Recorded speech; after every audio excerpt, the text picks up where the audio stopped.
Jeffco Stadium in Lakewood, Colorado. We're here for the first round of the Class 4A State High School Football Playoffs. Today's matchup, the Pomona Panthers and the Montbello Warriors. I'm Lex Shapiro along with Dominic Capra and Marcia Neville, and we'll start with Marcia and a look at Montbello. Well, when you think of Montbello athletically, you think of basketball success and track success. You don't necessarily think about football. They're in and around the playoffs very often, but they don't have a lot of success in postseason play. With new head coach Ben Gregory, they're going to be trying to turn that around here today and in these playoffs in 1987. Montbello comes into this one the third seed in the Denver Prep League behind TJ and Denver East. Their record on the season, 6-4. You'll notice that 2 of those 4 losses came against Denver East, one early in the season and the other just a couple of weeks ago. As far as offense and defense, Montbello's a little unusual for a playoff team. They scored just nearly 18 points a game on offense, but give up nearly 16 on defense, so it's pretty equal right there. They come in with the speedy backfield that the Denver Prep League is known for, but they say, look out for our line. We've got some experience there that we haven't had before, so look for that. All right, and now to Dominic Capra, former coach at Northland, so you know this Jeffco team, Pomona, very well. Pomona started out just like they always do. The traditional South. They dropped the first 2 games against Cherry Creek and Wheat Ridge, bounced right back and won their 5th consecutive conference title, 3rd for Gary Klatt, their head coach. They have a lot of experience. They're doing very well both on offense and defense. They're averaging 22 points on offense and only giving up 15 on defense. They have a lot of experience both on offense and defense. At quarterback, they have Sam Hudgens, and running back Paul Frank. On defense, Jay Conley at the linebacker spot, and Brian Snyder. So I think what we're going to see, I don't think we can expect anything real fancy, but a good hard-nosed football game, a good disciplined football team, and I think it'll be a good game. All right, thanks, Dom. 2 teams that like to run the ball a lot, and we'll see how much right after this break.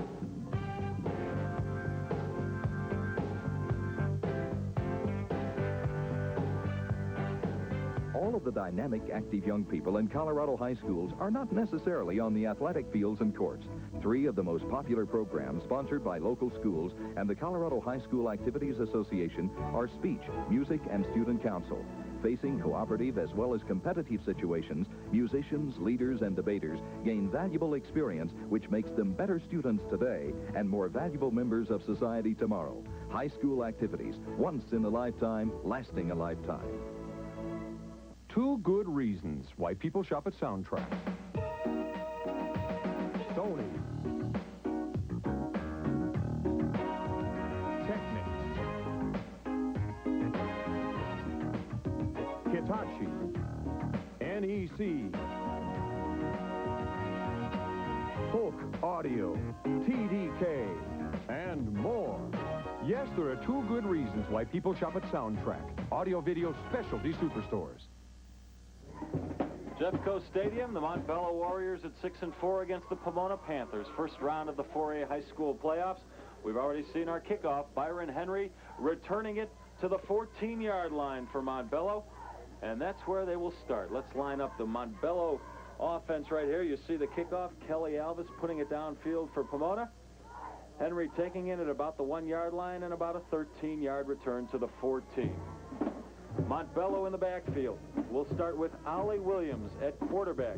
At fullback, Harvey Patton. Byron Henry will be the tailback, and at wingback, Bill Polk. On the offensive line, you have Keith Bourget at split end, LaRon Smith at the right tackle, Lawson Purvis at right guard, Otis Hamilton is your center. Then it's Keith Thomas, Cecil Dixon, and Fred Harris. Weather conditions fairly mild out here in Lakewood. I'd say about 42, 43 degrees, a little cloudy, good football weather. Ollie Williams with the handoff to his fullback, Harvey Patton, and Patton gets it up to the 32-yard line, a gain of about 18 yards. A nice start for Montbello. Harvey Patton's a big boy, 6 foot, 195 pounds, did a good job. Montbello's doing a good job of coming off the football, Les. That's a big offensive line the Warriors have, and as we saw from the first play, blasting the Pomona defensive line off the ball. There's the give to number 98, the wingback, Bill Polk, and he gets very little ground, if any at all. Montbello's come out in their traditional offensive set we call power I backs. It's just simply 3 backs behind the quarterback. They're just going to try to out-muscle Pomona right now, and they've got the people up front to do it, as you pointed out earlier. Polk with a gain of 1 yard, so it's 2nd down, 9 to go for Montbello. This is the kind of situation Pomona wanted to put Montbello in. Second and long, third and long, and Montbello's not real comfortable in this kind of situation. Williams to give to his tailback, Byron Henry, a track man, gets only 2 yards, so we're going to be looking at 3rd and about 7. Montbello rotates about 3 men at tailback. We'll get into that in a second. First, a look at Pomona's defense. On the line, you have James Allen, number 75 at tackle, Craig Sheriff at end, Sean Ecker at end, and Dusty Rowe at tackle. At linebacker, Gutierrez, Connolly, Gallegos, Cominello, and the defensive backfield, Snyder, Doherty, and Becerra. Something unusual for Montbello. Williams back to pass, but it falls incomplete. You're not going to see a lot of that from Montbello unless, of course, they get behind and they have to play catch-up. Pretty good job by Shea Connolly, inside linebacker for Pomona, making contact and drawing the ball loose. The pass was to Polk. Montbello only averages 4 or 5 passes a game. You're not going to see a lot of that. Right now, they're back to punt on 4th and 6 from their own 37. Almost blocked. The kick gets away. It's not a very good one, but Montbello gets a little bit of a bounce. Downed at about the 35, where Pomona will start with it on offense. I think any time when we get into a playoff situation, special units will play a critical part, and obviously having good field position like this for Pomona is going to be critical in running their offense. All right, the Pomona offense, you get a look right there. Quarterback Sam Hudgens, one of the better quarterbacks around the state.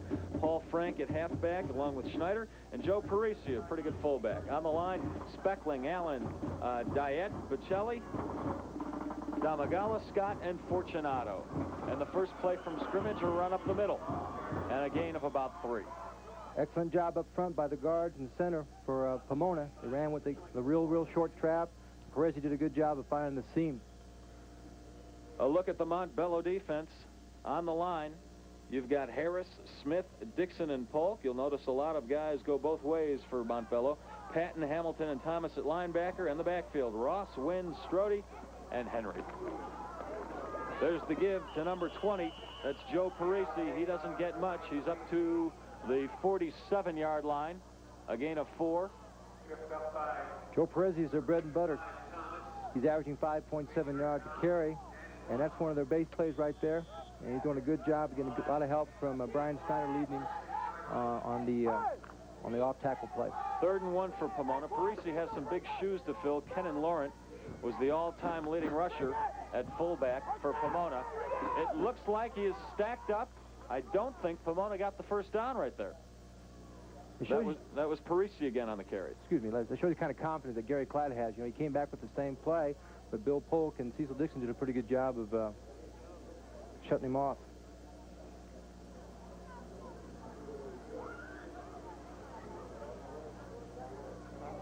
Honestly, I don't know right now. We can see as we look at the two, good job of getting penetration on the side, on Montbello's side of the ball, and that's the key. You've got to get penetration if you're going to stop a team in a short yardage situation. Chain Gang is out measuring for the first down. Pomona just got it, the nose of the ball. Sticking out there at the 47. Pomona has a first down on their side of the field, the 47.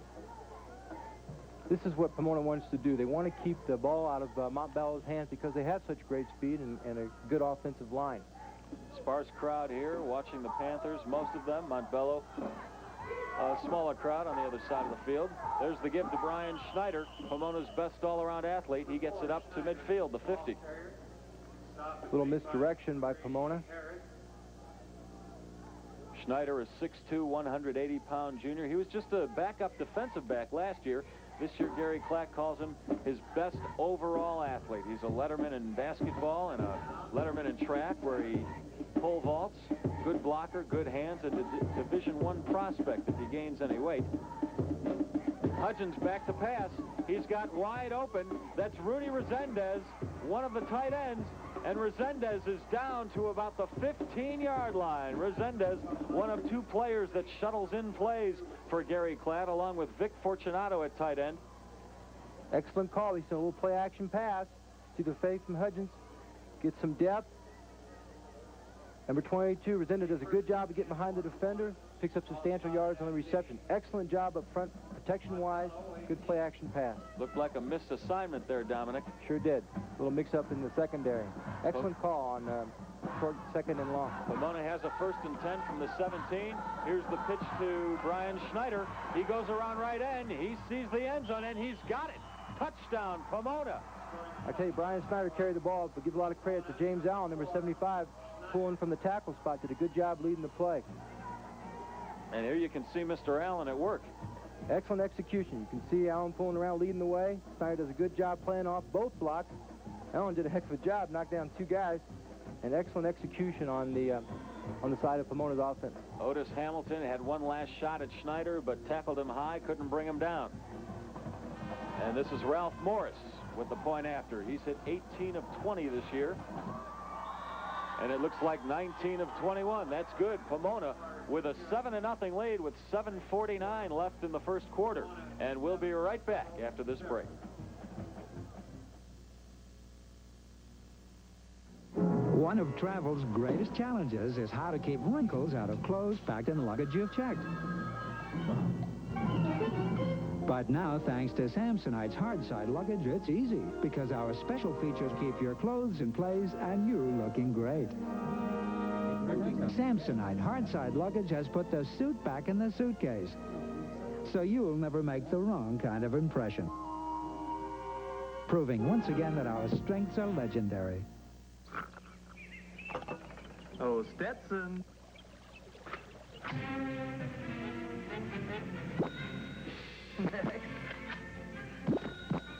Beautiful.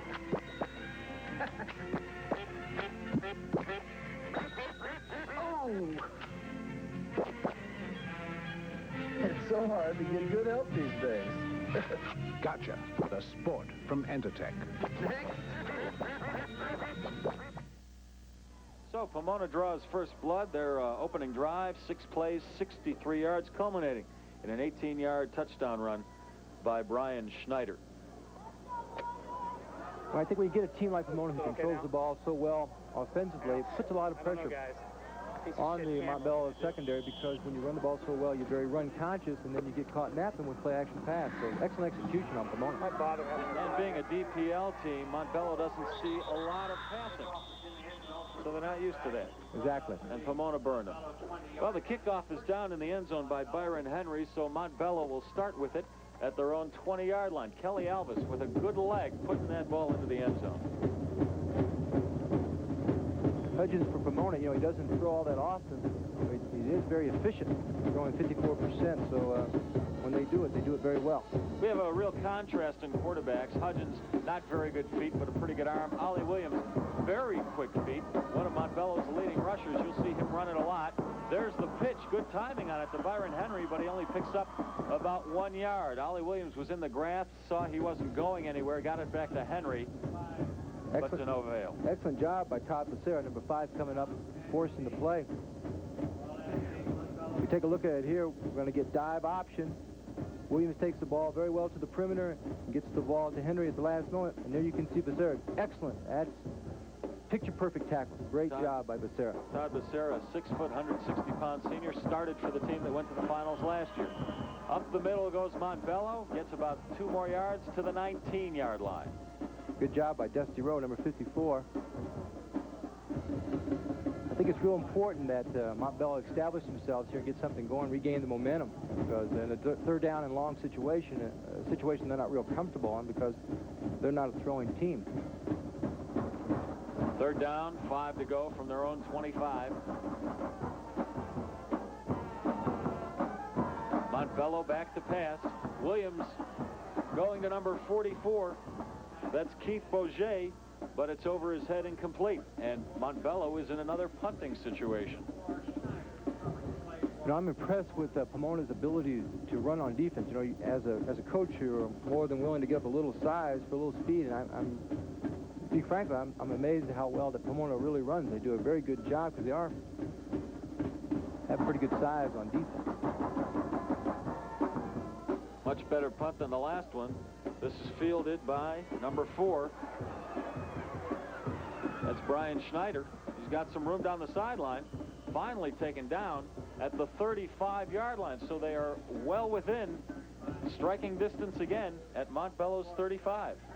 I think we're going to get a clip here, Les, by Kelly Elvis, number 6. And that's not uncharacteristic on punt return. It happens, and kids are aggressive, and they try to spring them. Let the ball, punt returner get to the wall, trying to cut off the defender. So we'll bring it back into Pomona territory. Maybe we can get a look at why that yellow flag sailed into the air. Brian Snyder does a good job of fielding the ball in there. You can just see it, the clip by Elvis. And like I said, you know, you're just trying to help spring the guy, let him give him a chance to get to the wall so he can wall off the defenders. Good chunk of yardage taken off. Pomona's going to start with it at their own 26. We have a clip on the return by the receiving team. First down.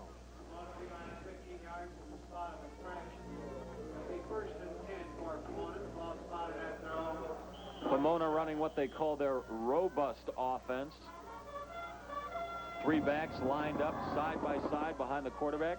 Here's the pitch to Snyder. Takes it around right end. Nice defensive play by number 30. That's Byron Henry, Montbello cornerback. Pomona came with their quick pitch again, trying to pull Allen outside. It's the play they scored on earlier, with not nearly as much success. Take a look at here. Snyder does a good job trying to get upfield, but he's getting too much penetration from Henry. He does a good job on the tackle. You're going to really have to turn that corner quickly against guys like Henry and Joey Turner, both track men, participated on Montbello's state track championship team last year. This time to give to Paul Frank, the left halfback. He gets very little, up to about the 31. Cecil Dixon on the tackle. Pomona staying pretty much with their base stuff. Just a little counter dive to Frank. It'll be 3rd down, about 5 yards to go. You look for a pass here, Dom? Oh, I think most definitely. I think you might probably get play action pass or sprint out. Hudgens a good passer over the year, completed 54%. He's going to the air here. Gets a bit of a rush, goes deep, it's out of bounds and complete. So Pomona will have to punt the ball. Same play they had success with earlier, play action pass. Pretty good job on the part of Montbello in defending the play and a little bit better pressure on Hudgens.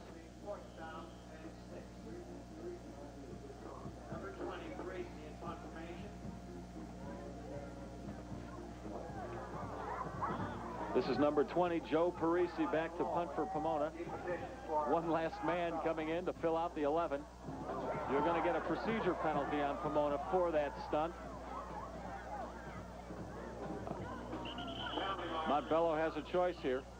Either take the ball at about their own 40-yard line or make Pomona punt again and hope for better field position. Ben Gregory must make the decision for Montbello from the sidelines. You know, I think with their kind of personnel, Montbello's kind of personnel, I think I'd make them punt the ball again, Les. I give them a chance at handling the ball and maybe breaking a big play and interject some life into the ball. Right now they're a little down. They're down by 7, so they need that kind of a boost right now. Looks like that's exactly what Ben Gregory wants. He's discussing it with the officials, but it looks like he's going to make Pomona punt the ball again. He's got those track men back there to return it. No, my mistake. Well, our mistake, because that's what I thought, too. I thought certainly they'd want their kids to be able to handle it. Illegal motion on the offense declined. First down. Well, that's the way it looked. That's the way Montbello was lining up. We're going to come right back when Montbello has the ball at their own 40-yard line right after a break.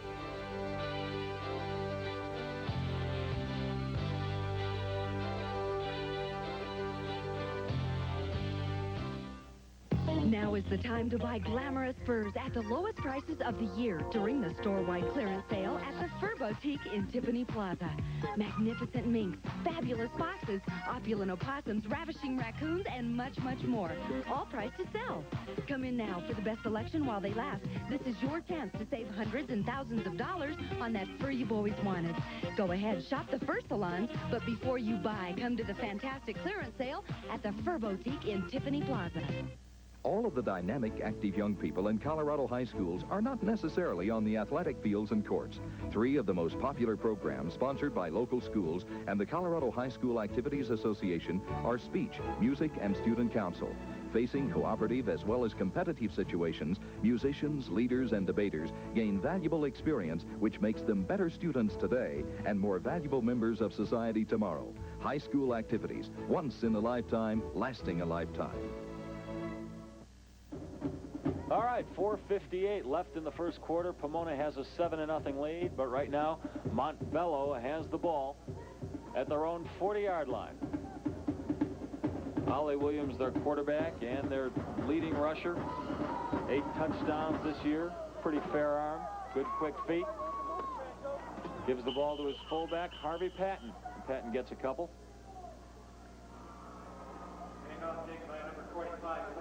Patton, a tough kid. He was an offensive guard last year, so you know he's used to getting hit. What Montbello has to do here, Les, they have to get Williams and Henry in the ballgame. What I mean by that is that they have to get the ball to those people on the perimeter. They need to come with the option game a little more and attack the perimeter. Pomona's doing a good job up front, inside. There's the give to the tailback, Henry, but right in his face is Dusty Rowe, the 5'11", 195-pound senior from Pomona. He is the captain and the team leader. Again, I'm really impressed with Pomona's quickness. They're doing a good job of penetrating, even on the perimeter plays. They've got people on the perimeter doing a good job against Williams and Henry. Notice Pomona's defense. They know they're playing against a running team, so they've got 4 down linemen, and they bring their 2 outside linebackers up to the line of scrimmage to close off anything that might be going to the outside. 3rd and 8. Back to pass is Ollie Williams. It's a shorty for a loss to Byron Henry. Again, on Montbello, they're forced into a situation, 3rd and long, they don't want to be in. They're forced to throw the ball, and Rick Gutierrez does a good job of reading the little screen and comes up and makes the stop. Good job by Gutierrez reading it, putting a little pressure on him. I think he distracted him enough to make him miss the ball.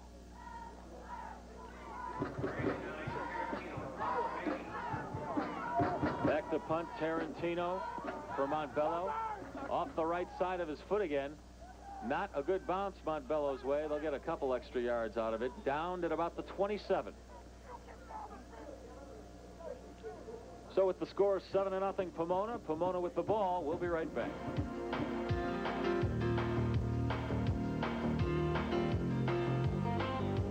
Excuse me, sir. I see you get the Denver Post delivered.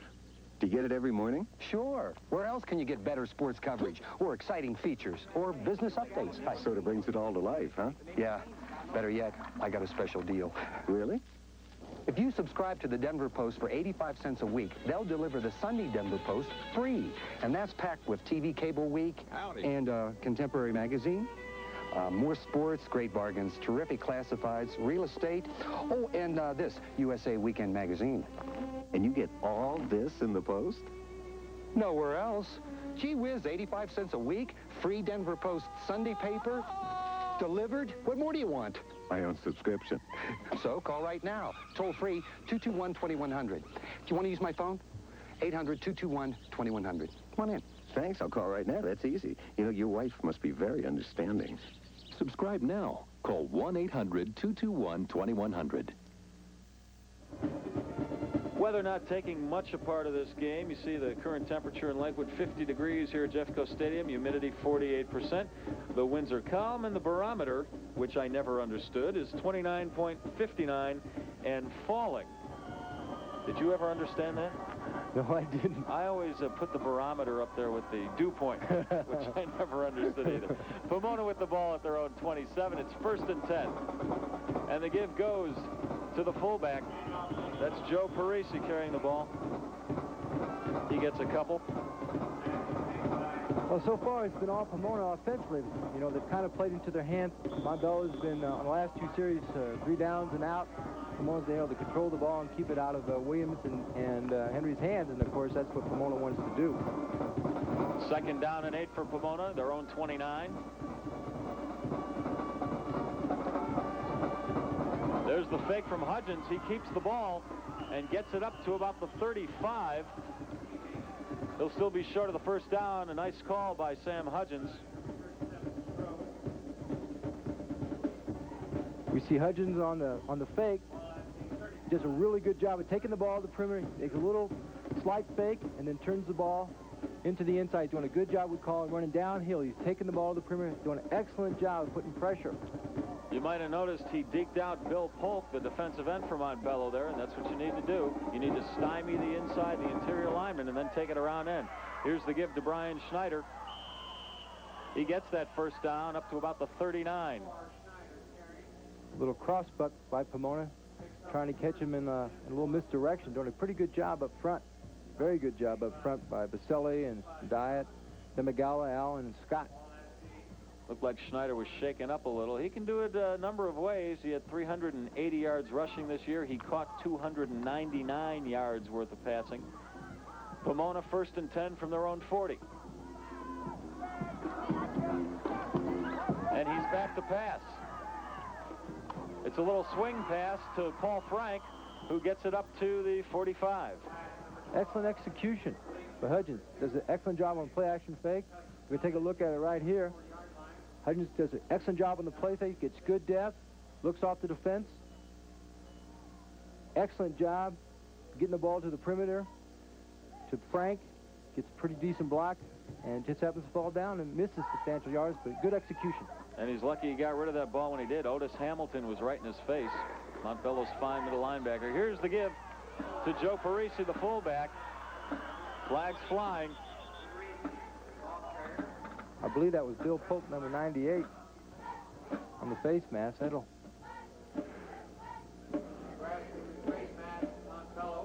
Mr. Parisi might wake up with a sore neck tomorrow morning here. You see Polk reaching in. Boy, I tell you, that could be dangerous.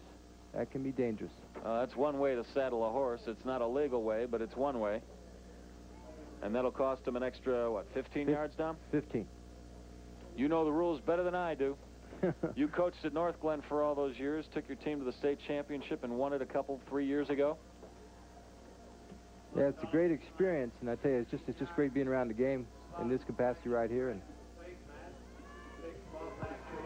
grasping the face mask by the defense, we have a first down. See, Montbello doesn't need to do this. You know, they're in a difficult situation already, and they don't need penalties to make the situation more difficult than it already is. Well, sometimes desperate young men do desperate things. If Polk did not grab Parisi by the face mask, you might have seen Parisi downfield about 20 or 30 more yards there. Pomona's doing an excellent job up front. They're really executing the offense. Everything they've done so far has been pretty successful. This telecast is an exclusive presentation of KCNC-TV.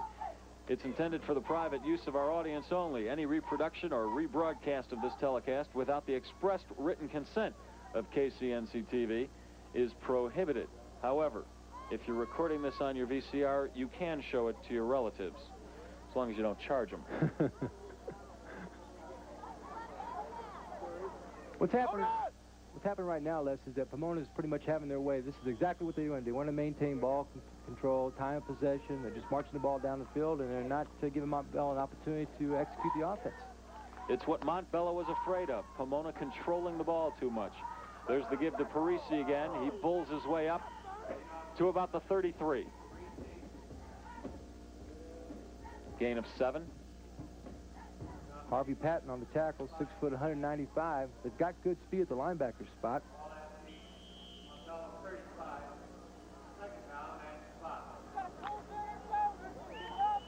You're going to see if Gary decides to go play action pass again. He has the last couple of times on 2nd and long. I think they'd be happy with chewing up some ground here. There's the call to Parisi, gets it down to the 32. So a gain of about 3. We'll be looking at 3rd down and 2 to go.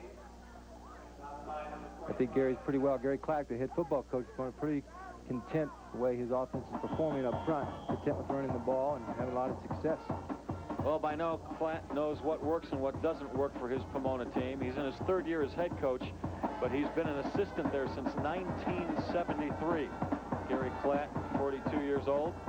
We'll talk a little bit about Ben Gregory when Montbello has the ball. There's the give to number 2. That's Paul Frank, who goes up the middle to about the 29. He'll be close to the 1st down if he hasn't got it. And that's the end of the 1st quarter. Pomona on top and threatening. 7-0. We'll be right back.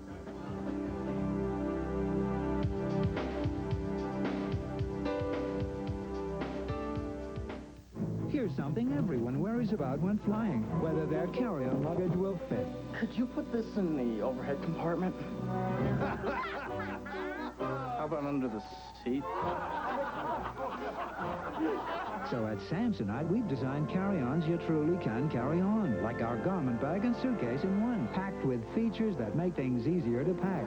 At Samsonite, we'll never leave you holding the bag, proving once again that our strengths are legendary. All of the dynamic, active young people in Colorado high schools are not necessarily on the athletic fields and courts. 3 of the most popular programs sponsored by local schools and the Colorado High School Activities Association are speech, music, and student council.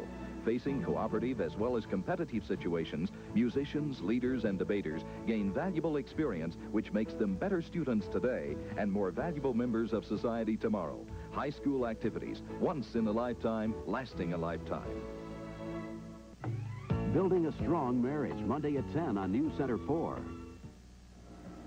Well, this is Pomona's game so far. The end of the first quarter, the Panthers lead 7-0. And, you know, Dom, the Pomona kids know they have to perform or else head coach Gary Klatt takes them up Carr Hill, which is a little hill near the school.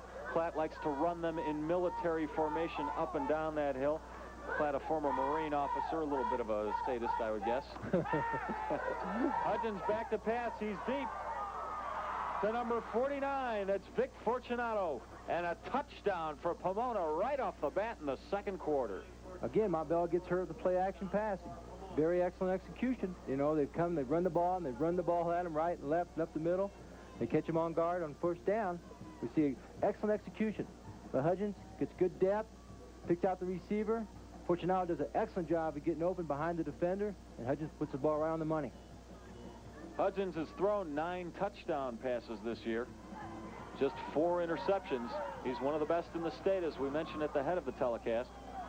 This is Ralph Morris for the point after. And it's there, so Pomona with a 14-0 lead early in the second quarter.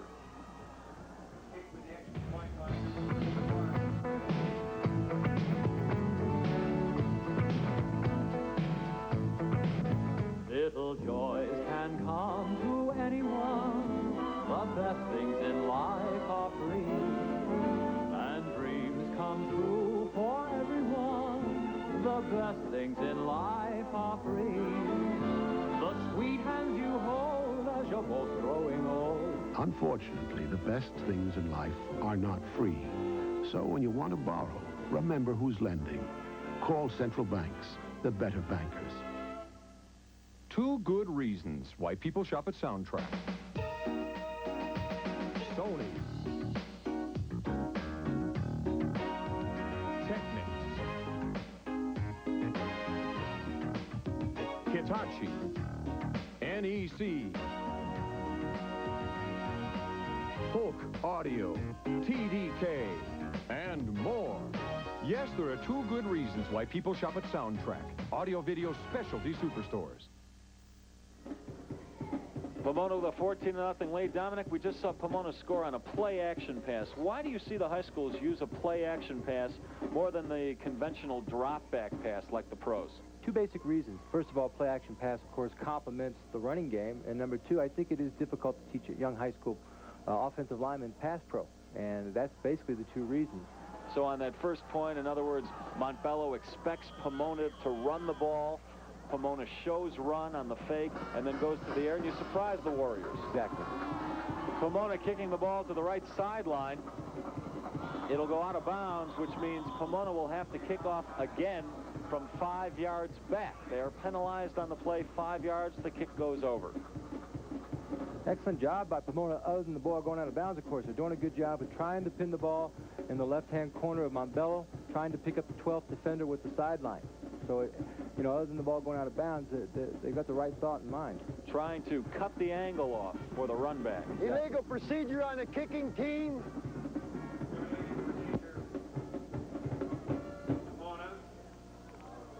I think this is a key offensive series for Montbello. They've got to stop Pomona's offense somehow. They've got to hold on to the ball a little while. They need a score. That's really true, Les. They've got to regain the momentum. You know, they've got to put a drive together. They've got to get in a sense, they've got to utilize the clock now and get their skilled people in the game, and that's not happening. Last 3 times Montbello's had the ball, they've run 3 plays and then had to punt. Kelly Alvis with the kickoff. Again, he goes to the right sideline. This is number 5, Joey Turner, on the return, but he's brought down by number 24 for Pomona. That's John Waller. All right, some first quarter stats for you. You see the way Pomona is dominating this game. 5 first downs to the Warriors, 1, 59 yards on the ground. There's a big number. 37 yards passing to none for Montbello. Total yardage, Pomona has it well in hand. Pomona, very impressive. Very good balanced attack, both throwing the ball and running.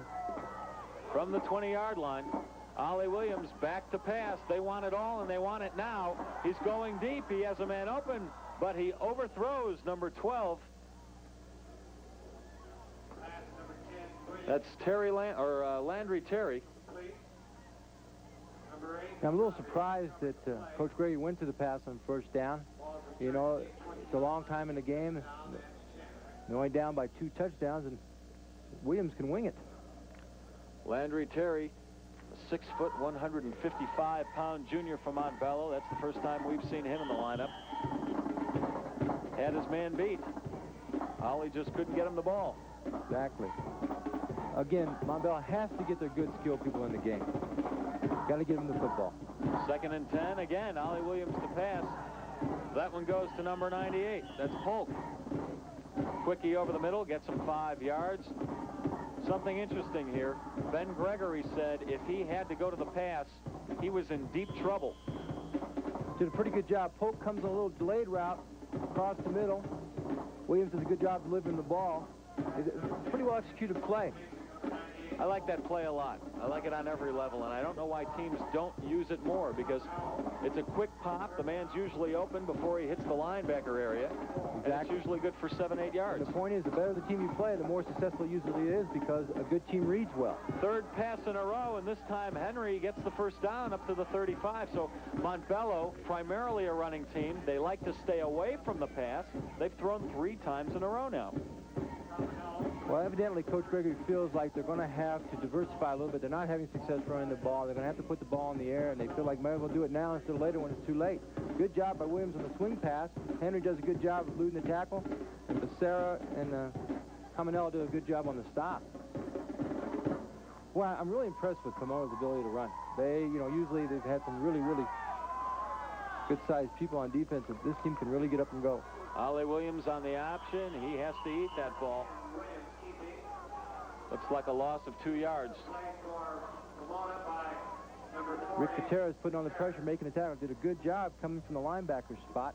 Again, they're gaining a lot of pressure. Getting a lot of pressure, putting a lot of pressure on Montbello's offense.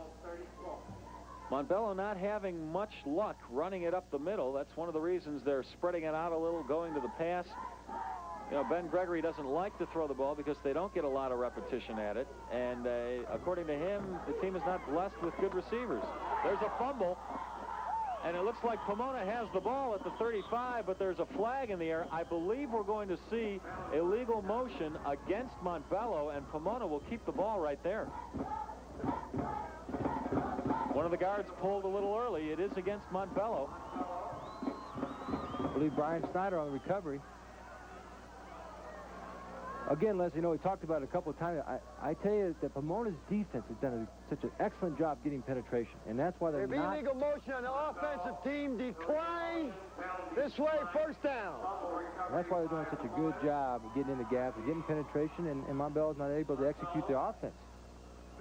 Big turnover. Pomona with a chance to really start running away with this one. They're up 14-0 now, threatening again. We'll be right back.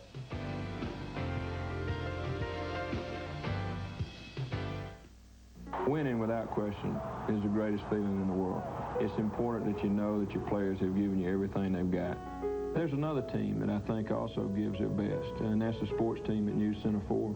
I know the guys, you know, I like their warmth, I like their humor, but more importantly, they really work to be accurate and be well informed. And we may not always win, but I know that we've got a good football team. And I think News Center 4 Sports has a great team. Your home team for sports. News Center 4. Michael, I bet you want a new bike for Christmas this year. No? Well, how about roller skates? Really? Don't tell me you're one of those kids who wants a Big Sur waterbed.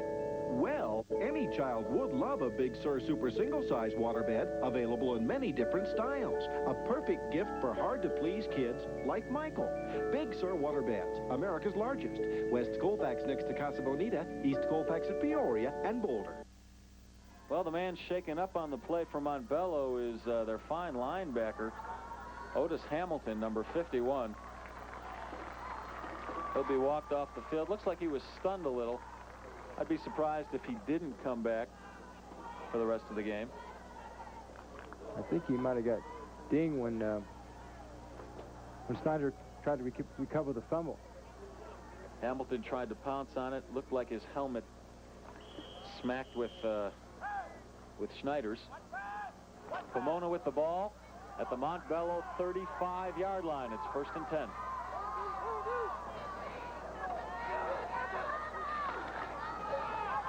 Hudgens around left end, keeps the ball, tries a little spin move, gains about 5.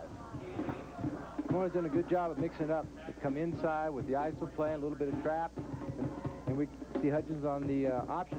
Excellent fake on the dive. Hudgens does a good job, again, bringing the ball outside, gets pretty good blocks at the perimeter.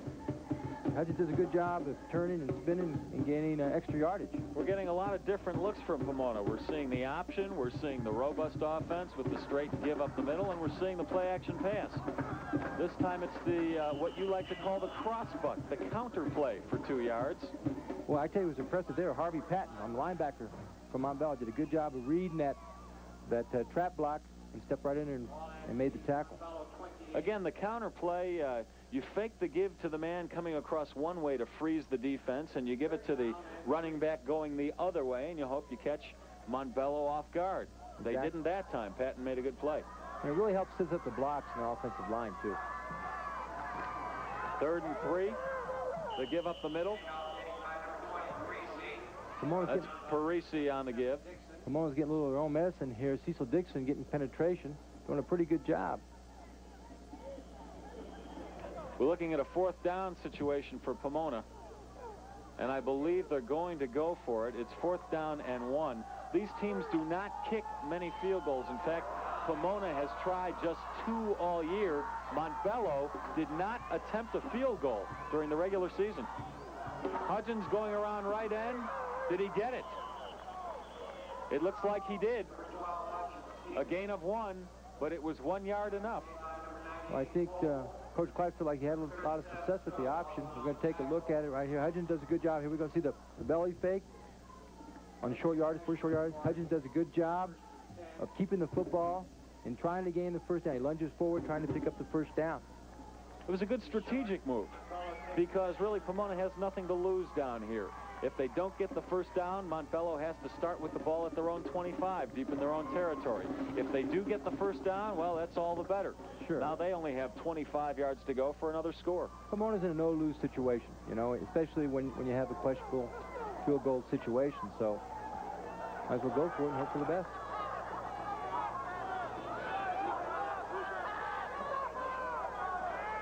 They did not get the first down. Montbello with the ball. There's the give to Patton, the fullback. Didn't get anywhere.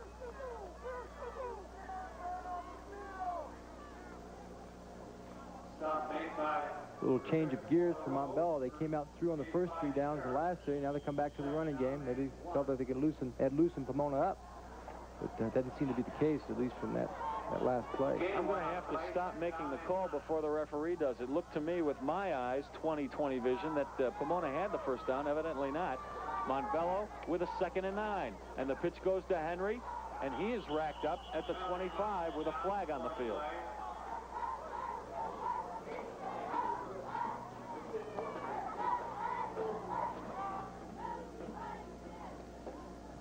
And it'll be against Montbello. Another illegal motion call. Montbello.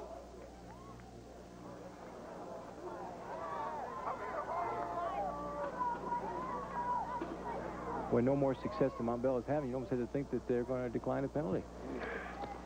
Illegal motion on the offense. Decline. Third down. So it'll be 3rd down and 9 instead of 2nd and 14.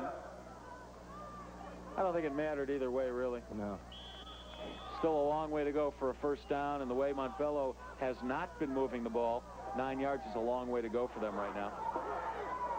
Ollie Williams back to pass. He's going to get tripped up. That's number 54. Dusty Rowe on the tackle, a sack.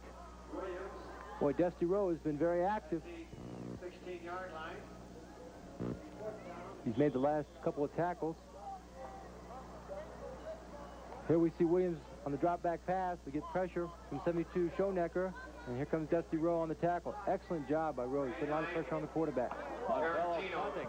Tarantino from his own 9 gets it up to about the 48. Brian Snyder running it back to the right sideline. He's got room.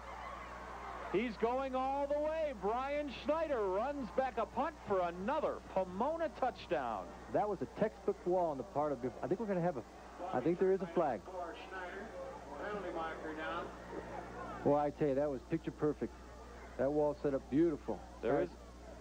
Snyder did a good job of getting the ball to the wall. Keep your eye around the 20-yard line. That's where the flag is lying right now. I would imagine it's on Pomona, an illegal block.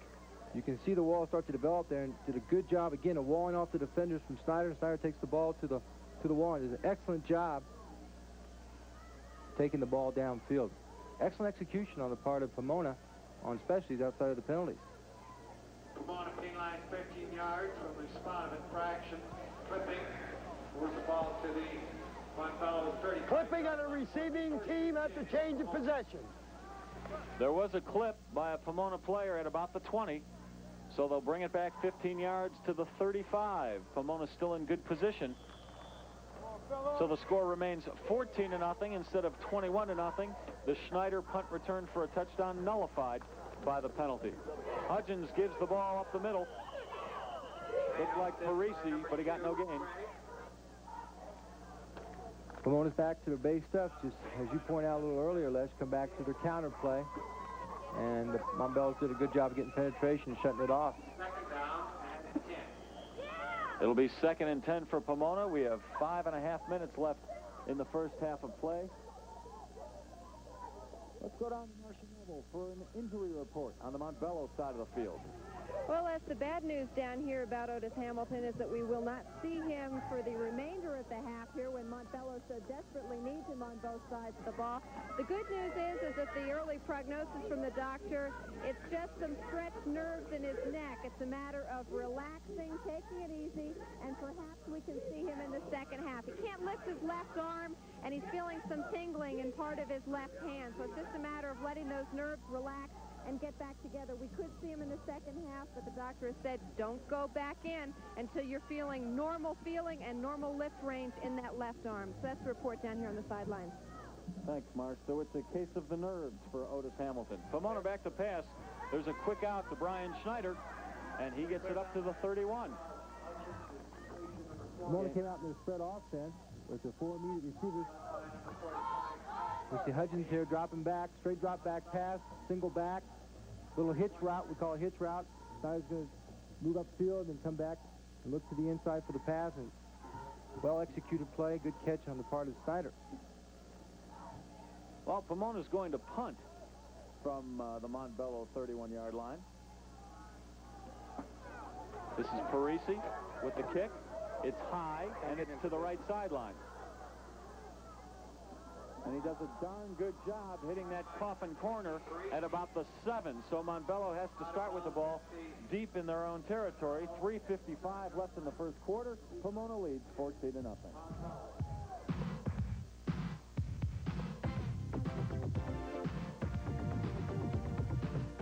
All of the dynamic, active young people in Colorado high schools are not necessarily on the athletic fields and courts. 3 of the most popular programs sponsored by local schools and the Colorado High School Activities Association are speech, music, and student council. Facing cooperative as well as competitive situations, musicians, leaders, and debaters gain valuable experience which makes them better students today and more valuable members of society tomorrow. High school activities, once in a lifetime, lasting a lifetime. Oh, you lost your skyscraper. Oh, lost your yacht. Aha, you lost the dice. Game's over. I'll get my Aramis umbrella. Umbrella? I get the cash. This umbrella's rigged. Get this great umbrella, your free gift with any $10 purchase of Aramis, Devon, or 900. Now at all May D&S stores. 41-year-old Ben Gregory, head coach at Montbello, in his first year at the school as the head coach. Last year, he took some time off from coaching to get his master's at UCD in guidance and counseling. He's a student advisor at Montbello. He was an assistant at Denver East for about 4 years. Ben Gregory has a very nice football background. He played linebacker and fullback at Nebraska, graduated in 1968. He was the captain for the Cornhuskers his senior year. Here's Montbello. They break one. This is number 21, Willie Malloy, a 5'6", 150-pound junior. In a tailback, gets it up to the 21, so a gain of about 14 for Willie Malloy and Montbello. Montbello back to the running game. Malloy does a good job of cutting it outside. Excellent move, makes a sharp cut, and of course loses footing, and Becerra comes up on the tackle. For Montbello, the sad thing for them is, of course, is even when Pomona hasn't scored, they've left Montbello in poor field position. Of course, that puts a lot more pressure on the offense than there already is. The give to Malloy again, gets it to the 25. Gain of 4. You know, as you look at Pomona and their defensive people, Shea Conley and Israel Gallegos, do such a good job at the inside linebacker spot. They have a lot of experience over there. 6 of those young people have played in last year's championship game, so they have a good feel for the game and they know where to be and what to do once they get there. Pomona does have the experience of the big game, getting to the finals last year. Montbello has playoff experience, but the school's never gotten past the first round of the playoffs. This is number 30, Byron Henry, a track man, sprinting it up to his own 45. Again, that's what we talked about earlier, the counterplay. When you get a good football team like Pomona, we're going to take a look at it. When you get linebackers who are active, you're going to see the first back goes through, and then comes Henry, making a cut. And linebackers out of position, and Henry does a good job on his own. Sheds the tackle of Becerra, and gets tripped up there at the very end by Caminello, number 10. Again, we take another look at it. Shea Conley misses a tackle. Becerra misses one. And Caminello, number 10, does a good job of tripping him up. Don, after so many futile attempts running it up the middle, why is Montbello having success now? Well, I think basically what happened is that I think that Pomona's feeling pretty secure about where they are, and I think that maybe a little bit of the intensity on the part of Pomona may not be there as they were at the beginning of the game when obviously the score is tied, and now they've got a decent lead going into halftime, and I think that maybe the reaction is not quite as intense as it would be at the beginning of the game. So a little mental letdown on Pomona's side of the field. How about the fact Montbello is running some counter plays, some trap plays? They're not just giving the ball up the middle, the conventional dive. Very good point. And as we were talking about earlier, the fact that when you have good active linebackers like Conley and Gallegos, you know, you want to capitalize on their ability to read and react, so you come with the counter game. And as we've seen here, that Montbello has been successful with Henry carrying the ball. And the counter game is simply a delay in the handoff. So you freeze the Pomona defensive unit, and you maybe find that opening hole there with that second delay. You're going to send one back in one direction, and then you're counter back with the opposite back, whether it be a halfback or a tailback, trying to get the defense to fast, slow, or slow out of there, or overrun the play. Montbello 1st and 10 from their own 44. You're going to get a motion penalty, I think, on Montbello. Send them back 5 yards, probably. Once again, though, I made the call too early, and it was offsides on Pomona.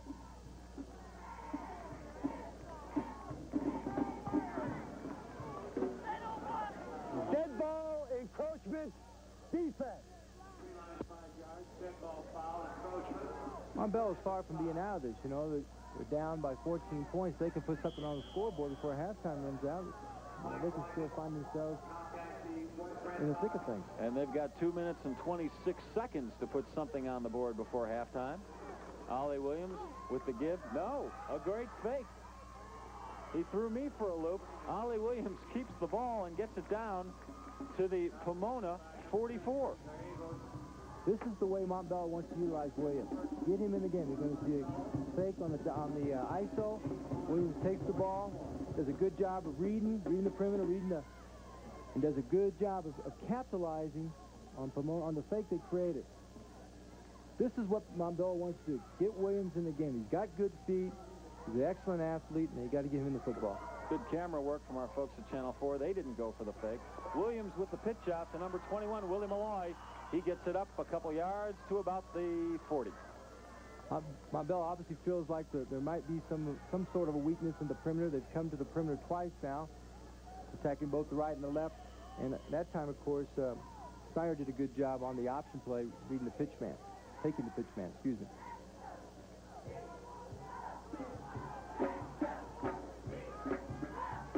So one thing I think we probably ought to point out is that Pomona's ability to platoon really pays off, you know, because you can get so many more reps when you're a player and you're in a situation where you're platooning, you have your coach, and it's a great teaching, learning situation. Fresh legs, quick legs. Williams back to pass, a lot of pressure, fumbles the ball. It looks like Pomona has it at the 48. Kevin Schonecker, number 72 right there to fall on the ball. Let's see who else is there. Getting really good pressure. Number 10, Caminello. Williams eludes one of the tacklers. And here comes Schonecker jarring the ball, and finally it's number 75, James Allen, falling on the ball. Schonecker made the tackle, the initial hit on Williams. A big opportunity gone by the wayside for Montbello. They really needed that score there. It's 14-0 Pomona. Pomona probably will keep the ball on the ground here to run out the first half. 58 seconds left. You know, for all intents and purposes, Pomona has really neutralized Montbello. You know, they just haven't been able to really put a lot together. That was one of the few times, if not the only time, that Montbello had the ball past the midfield stripe. And couldn't capitalize. We were talking earlier about the platoon system. You see about 7 kids on Montbello going both ways. They have got to be tired after a certain amount of time, whereas Pomona only has 1 kid, 2 kids tops that go both ways. One of them, James Allen, the other, Brian Snyder, who does get a lot of work. But that's a lot of fresh legs on the Pomona side of the ball. Well, Montbello kept the ball. Here's an end around. That's number 30, Byron Henry, getting down to the 42. Now tell me, Don, maybe I missed it. Why did Montbello keep the ball there? On the fumble. Yes, I can be frank with you. I don't know. I thought clearly Pomona had recovered it. I saw no call from the officials. Possibly they called Ollie Williams in the grass, called him down before he fumbled the ball. That's the only thing I can think of. Well, I think at this level it's probably that they were saying that he was following through with his forward pass. 4th and 8, a must-do situation for Williams. He goes long, but he throws over the head of Henry, and Pomona will now take the ball with 12 seconds left in the first half. Pomona 43-yard line. Pomona takes possession on down. The secondary of Pomona is doing a really good job. Top is Sarah and Doherty and Snyder and Terrace are doing an excellent job in the secondary. Since I think that they're kind of surprised because I don't think they thought they were going to see this much action. But the people up front for Pomona has forced Montbello to throw the ball, and consequently the secondary is getting a workout today. Pomona going to the air. They're going to go for one more. And it looks like it's intercepted by Byron Henry at the 21 with 4 seconds left in the half. I'm a little surprised at that move. Pomona, although, with nothing to lose if they go deep. Sure, I think Pomona's trying to deliver the knockout punch here. We're seeing Hudgens go down. The ball's in the air right now. And well, I tell you, Henry does an excellent job. He plays the ball all the way down, watches all the way into his grasp, and of course Snyder does a good job of playing the defender now since the ball has been intercepted, and that's real critical. I think Hudgens was just trying to rely on Snyder's athletic ability there, just putting the ball up. Snyder really wasn't open. Well, I figure they had to figure they're in a no-lose situation. If the ball's intercepted, time's going to run out. And so it was, like I said, a no-lose situation for them. All right, so at halftime from Jeffco Stadium in Lakewood, it's Pomona 14 and Montbello nothing.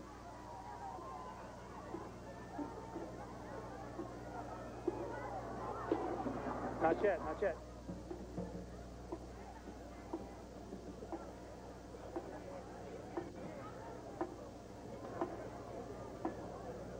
All right, in a second here, we're going to go down to Marcia Neville to speak with head coach at Pomona, Gary Klatt. Marcia? All right, Les, Gary Klatt, you're not all that thrilled with the way your offensive line is playing. No, I'm really not, Marcia. Montbello's defense has played real well. They've kind of stuffed us in the hole several times, and I'm disappointed in the play of our offensive line. We're going to have to go in and make some adjustments and try to get some displacement off the ball, and we'd like to get our running backs in the secondary running free, and we haven't done that. Could have felt a little more comfortable had you hit for 21-0 right there at the end of the half. That's true, but that's another mistake that we've made, and you just can't afford to make mistakes against good teams, and 14-0 is not a very comfortable lead against Montbello. We will check you out in the second half. Go in and talk to your troops, Coach. Thank you, Marcia. All right, Les, Dominic, back up to you. Coach Gary Klatt with some things to tell his Pomona Panthers. Well, you wouldn't know that Gary Klatt's Panthers were winning 14-0 at the half, but that's the score, and we'll be right back. And wipe out. All of the dynamic, active young people in Colorado high schools are not necessarily on the athletic fields and courts. 3 of the most popular programs sponsored by local schools and the Colorado High School Activities Association are speech, music, and student council. Facing cooperative as well as competitive situations, musicians, leaders, and debaters gain valuable experience which makes them better students today and more valuable members of society tomorrow. High school activities, once in a lifetime, lasting a lifetime. Some people will try anything to get a little extra for their family. Dad, are you sure we're going to get Nickelodeon and the stock We'll market? get it, son. Why don't we just get Mile High Cable? Okay, honey, not a sound till we're in the drive-in. Why don't we just get Mile High Cable? I got the movies. We've seen this. That's all they had left. Why don't we just get Mile High Cable? Get Mile High Cablevision. More than 50 channels for the whole family, including Nickelodeon, ESPN, Lifetime, and the Discovery Channel. All for $13.95 a month. And other premium channels like HBO and Cinemax, where you'll see award-winning original programming and first-run movies. Save $20 with free home installation. Call 770-4400. 53 channels for $13.95 a month. And ask about free installation of HBO and Cinemax, too. See? Told you we needed cable. Mile High Cablevision. Call now, 770-4400. A nickel's worth of fast change Monday at 5 on News Center 4. Well, a full slate of 4A competition today, first round of the playoffs.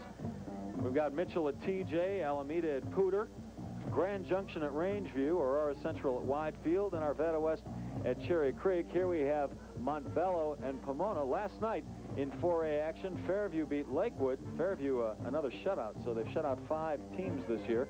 And North Glen, your old team, Dominic, beat East. What do you see in this 4A competition, this 4A championship round? Cherry Creek, an obvious choice? Oh, I think obviously, they have such great tradition, they have experience, they've been there, and I think, frankly, they have the personnel. They're very well coached, they're a disciplined football team, and they have all the ingredients to be a successful football team again this year. Fairview's doing very well. They've had some big games. As you pointed out, defense has played excellent for them, and they've got some real fine skill people. Well, you've seen Pomona for a half now. They lead 14-0. Do you think they can get back to the final game? I think they definitely have the capability. They play excellent defense, as we've seen today. So if you play defense, you always have a chance. All right, let's go down to the field. Marcia Neville right now. All right, Les, we are at halftime. The Pomona Marching Band doing a little entertaining here at halftime. As we do consistently as we're in the high school playoffs and looking at both schools, we try to remember that the schools involved here on the football field have a lot more than football teams going for them, a lot of things other than football that the students are involved with. And we turn to our education specialist specialist Karen Layton to take care of the duties and these kind of things. Montbello, for instance, she tells me, is a school which is stretching and growing in many directions, and the students are taking continued pride in all their programs at Montbello. So we'll go to Karen Layton now, our education specialist, with a look at the Warriors in school. Montbello High School. It's grown to over 1,300 students since it opened 6 years ago. For Christine Erickson, Montbello has shaped her character and ambition. She's devoted to this school and what it stands for. There's been a lot of things going on that a lot of other schools haven't known about. Like we're starting a brother and sister program. We have peer counselors now. There's a special program to where students can go out and learn how to fly an airplane out of Stapleton. And they're getting us into a lot of areas that we wouldn't have gotten into if it hadn't been for mostly our administration and our teachers. Christine has been an outstanding student in her grades, activities, and talent, some of which is expressed through art. We've been entering the Scholastic Art Contest and the Junior-Senior Art Contests. And we entered a Loretta Heights, and out of 3 portfolio awards, Montbello took 2 of them. And that was out of DPS schools and Aurora Public Schools. Performance, achievement, living up to your potential. You hear that over and over again here at Montbello. According to the students, those expectations are paying off. Montbello is growing academically now, I feel. It's a school where you can succeed regardless of your ethnic background. Last year in our calculus class, there were 2 students. This year, we went up to 14. Next year, I think we'll have more than that. Armand Dilworth, another top student, has big ambitions. He wants to be an aerospace engineer. He attributes much of his success to what Montbello has given him. Academic competition is generating students with high goals, goals they plan to meet. When I graduate, I would like to go to college and major in pre-law to become a corporate lawyer. When I graduate, I'd like to take my mathematical skills and major in the engineering field. I'd like to major in chemical engineering. I plan on going to college and majoring in accountants or something in the mathematical field. And describing Montbello comes as easily as describing ambitions. I think it's a lot of friendship, a lot of unity. They have a lot of pride. There's a warmth among the students. I think Montbello is such a different school because there's such a mixture. There's not one culture overpowering the other. At this school, I feel good about myself. Our thanks to Karen for filling us in on the pride of Montbello High School. Currently, now though the football team is trailing Pomona here at halftime, 14-0. We'll be back with a look at Pomona after this. Oh, Stetson.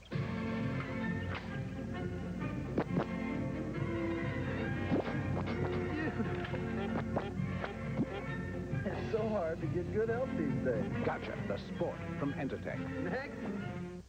One of travel's greatest challenges is how to keep wrinkles out of clothes packed in luggage you've checked. But now, thanks to Samsonite's hard-side luggage, it's easy, because our special features keep your clothes in place and you looking great. Samsonite hard-side luggage has put the suit back in the suitcase, so you'll never make the wrong kind of impression. Proving once again that our strengths are legendary. A Tale of Two Seasons by the Denver Broncos. It was the best of times. It was the worst of times.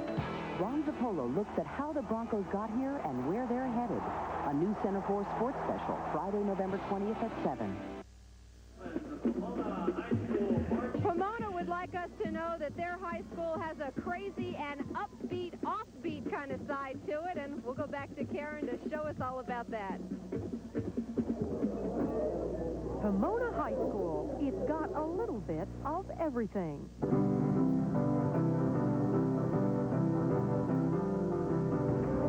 I've done dozens of reports here at Pomona, and every time I've come here, the kids always have something different going on. I raise my hands to the keys and go ripping magnificently into Bad Leroy Brown. Drama is a highlight and is perhaps representative of a school not afraid of trying something new. Students in insists it pays to have a sense of humor at Pomona. Take its science department. It may not look like it in this yearbook picture, but all 11 science teachers have master's degrees, 3 of them PhDs. Nothing stuffy about these guys. For example, Tim Smiley's chemistry class. His explanation of the forces impacting molecules is best demonstrated with a human molecule. It not only gets the point across, but They're imaginative and creative, and they can come up with lots of different things. And that, if they're imaginative like that, they can also come up with different ways to teach us. Pomona kid is real unique. I think they're more excited. They're more excited. They're easier to get involved in things. You find that they aren't always really normal. many students agree nothing mediocre about their fondness for the unusual. I think red, the snake, symbolizes that people work together, and the science department has a big part of this goal. This boa constrictor is almost a mascot here. Pomona has been its home for 5 years. Students have grown accustomed to its squeeze. Students are also attached to a physical education program that matches the athletes with the handicapped. You have something like that, it helps everyone be more involved and like the school better. Rarely does a year go by that students don't point to this program as symbolic of a family effort to make everyone feel they're just as special as the next guy. Pomona High, with a spirit that brings a smile. Karen Layton, Education Specialist, News Center 4. All right, from the classroom back to the field, we are live in Lakewood, Colorado, Jefferson County Stadium. Pomona leads Montbello 14-0, and we'll be back with halftime highlights in a moment. When I hit the jackpot, I went to Aurora Lincoln Mercury to buy new cars for my whole family. Then I told my ex-husband, here, get yourself a used car. She thought she had the last laugh. But here at Aurora Lincoln Mercury, look what I got for just $500 down. For me, this 85 Grand Marquis for just $219 a month. For my girlfriend, this 85 Escort for just $99 a month. And for my other girlfriend, this 86 Mustang for just $159 a month. Fantastic used cars to fit your budget. Only at Aurora Lincoln Mercury, 100 Havana, Aurora. All of the dynamic, active young people in Colorado high schools are not necessarily on the athletic fields and courts. 3 of the most popular programs sponsored by local schools and the Colorado High School Activities Association are speech, music, and student council. Facing cooperative as well as competitive situations, musicians, leaders, and debaters gain valuable experience which makes them better students today and more valuable members of society tomorrow. High school activities, once in a lifetime, lasting a lifetime. Back in Lakewood, Colorado, a couple of minutes left for the halftime show. Let's take a look at how Pomona built up that 14-0 halftime lead. Their first touchdown scored by Brian Snyder around the right end. Gets a lot of help here from James Allen at 6'4", 225. Allen does a good job of getting to the perimeter and laying a block for Snyder. Excellent execution up front. Snyder does a good job running for the end zone. All right, here's the second one. Sam Hudgens with the play-action fake to Parisian. He goes deep to his tight end, Vic Fortunato.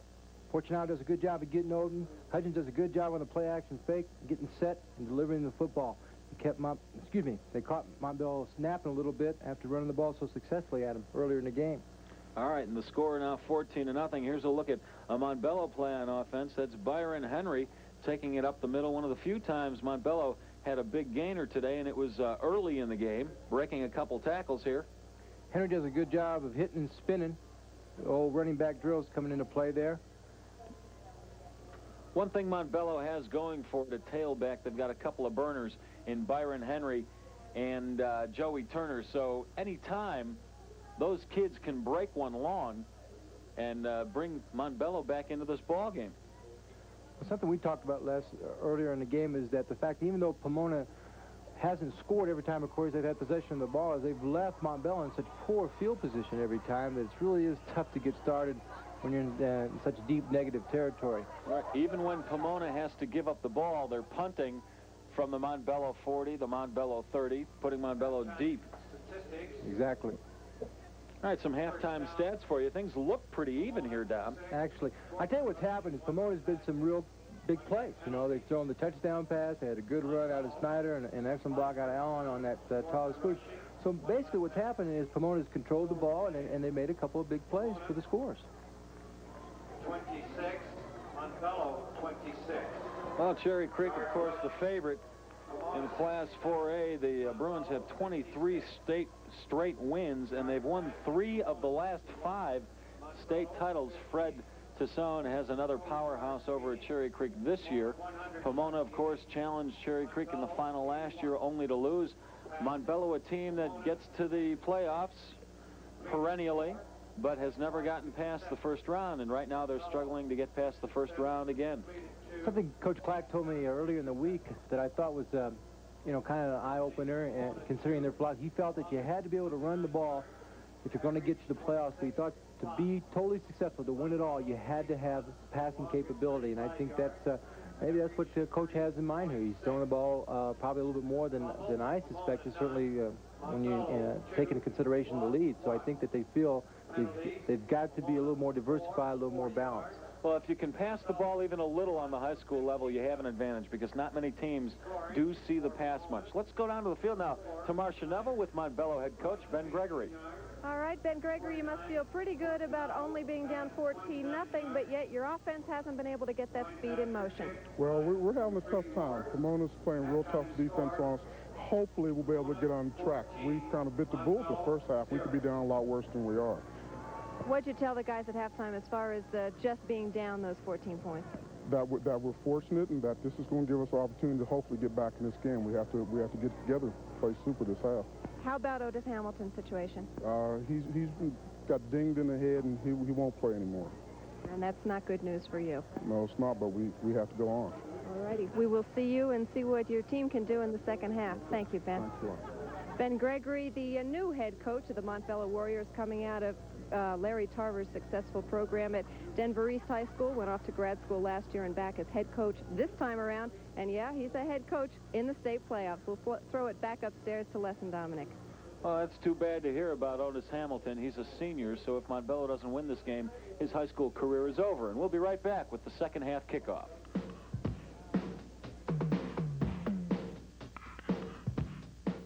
Little joys can come to anyone. The best things in life are free, and dreams come true for everyone. The best things in life are free. The sweet hand you hold as you're both growing old. Unfortunately, the best things in life are not free. So when you want to borrow, remember who's lending.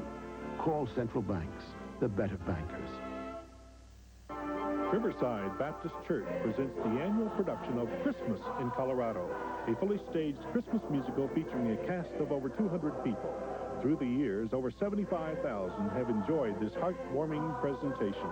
This year's production of Christmas in Colorado is December 4th and 5th at 7 p.m. and a matinee December 5th at 3 p.m. Make your plans now to attend Christmas in Colorado. For ticket information, call 455-1943.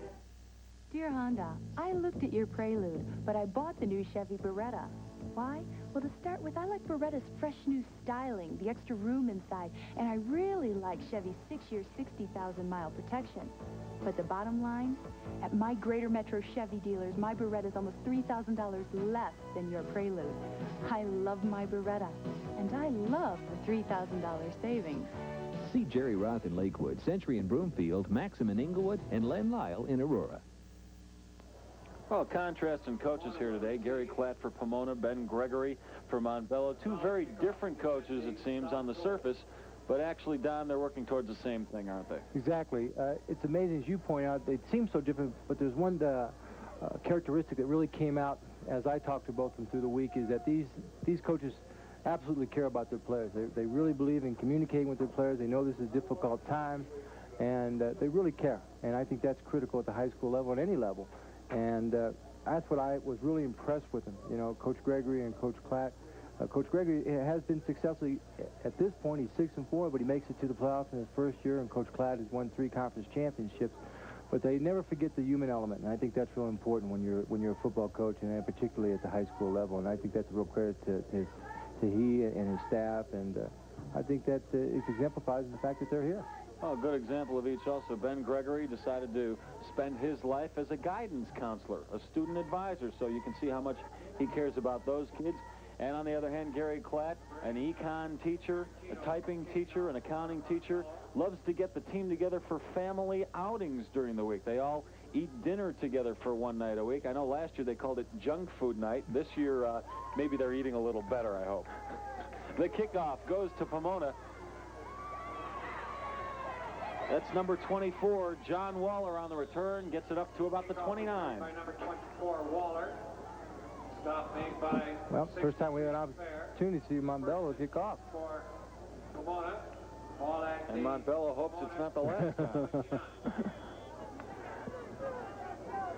Well, I'm sorry, Les. I was just going to say, I don't think we can expect anything different here. We're going to see the typical robust full house backfield with everything initiating with the fullback, and they've had some success. Well, they have no reason to do anything differently. They lead 14-0. Hudgens with the keeper option left. He will stay with it, and he gets about 3 yards on the play. Cecil Dixon on the tackle. Did a pretty good job of stretching it out. Stop is made by number 88, Harris. We'll be looking at second down and about 7 yards to go for the Panthers. Pomona hasn't been shy in the past in second down. We'll see if they decide to put the ball in the air. Boy, Pomona's building up a great record. They already have a great record. 5 straight Jeffco League championships. One more and they tie the record for Jeffco League. The last 3 championships under Gary Klatt. The 2 before that under Ed Kintz, who's now at Bear Creek, laying a foundation at Bear Creek, turning that team into a winner. Hudgens with the give to his halfback. That's Paul Frank. Excuse me, Brian Snyder. Gets it up to about the 35. Became what we call the double dive, and that just simply means that they're going to fake the ball to the first back and give the ball to the second back through.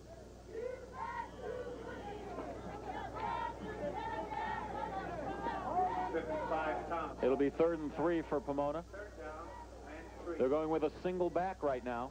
Are we looking at a pass play? Yes, we are. Hudgens, a quick one over the middle to Brad Steckline, the first time he's thrown to his big tight end, and Steckline gets the first down. Brad is a 6'2", 195-pound senior.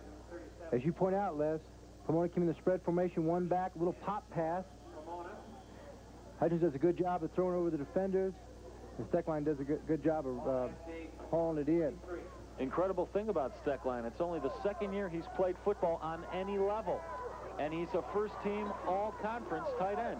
There's the give to Paul Frank. He gets stuffed. Boy, great contact by Keith Thomas.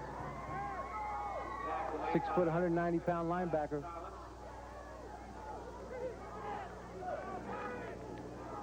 Here we see Frank with the give.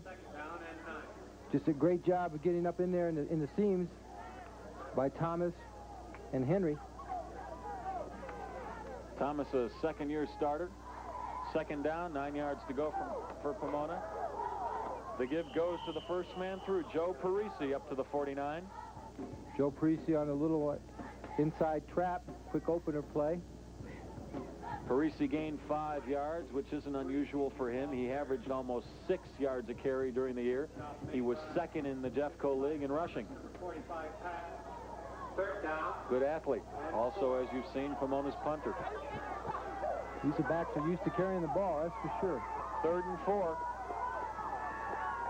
And Hudgens with the keeper again, stacked up for a gain of about 1, if that. And looks like Pomona is in a punting situation right now. Again, Pomona came to the option play.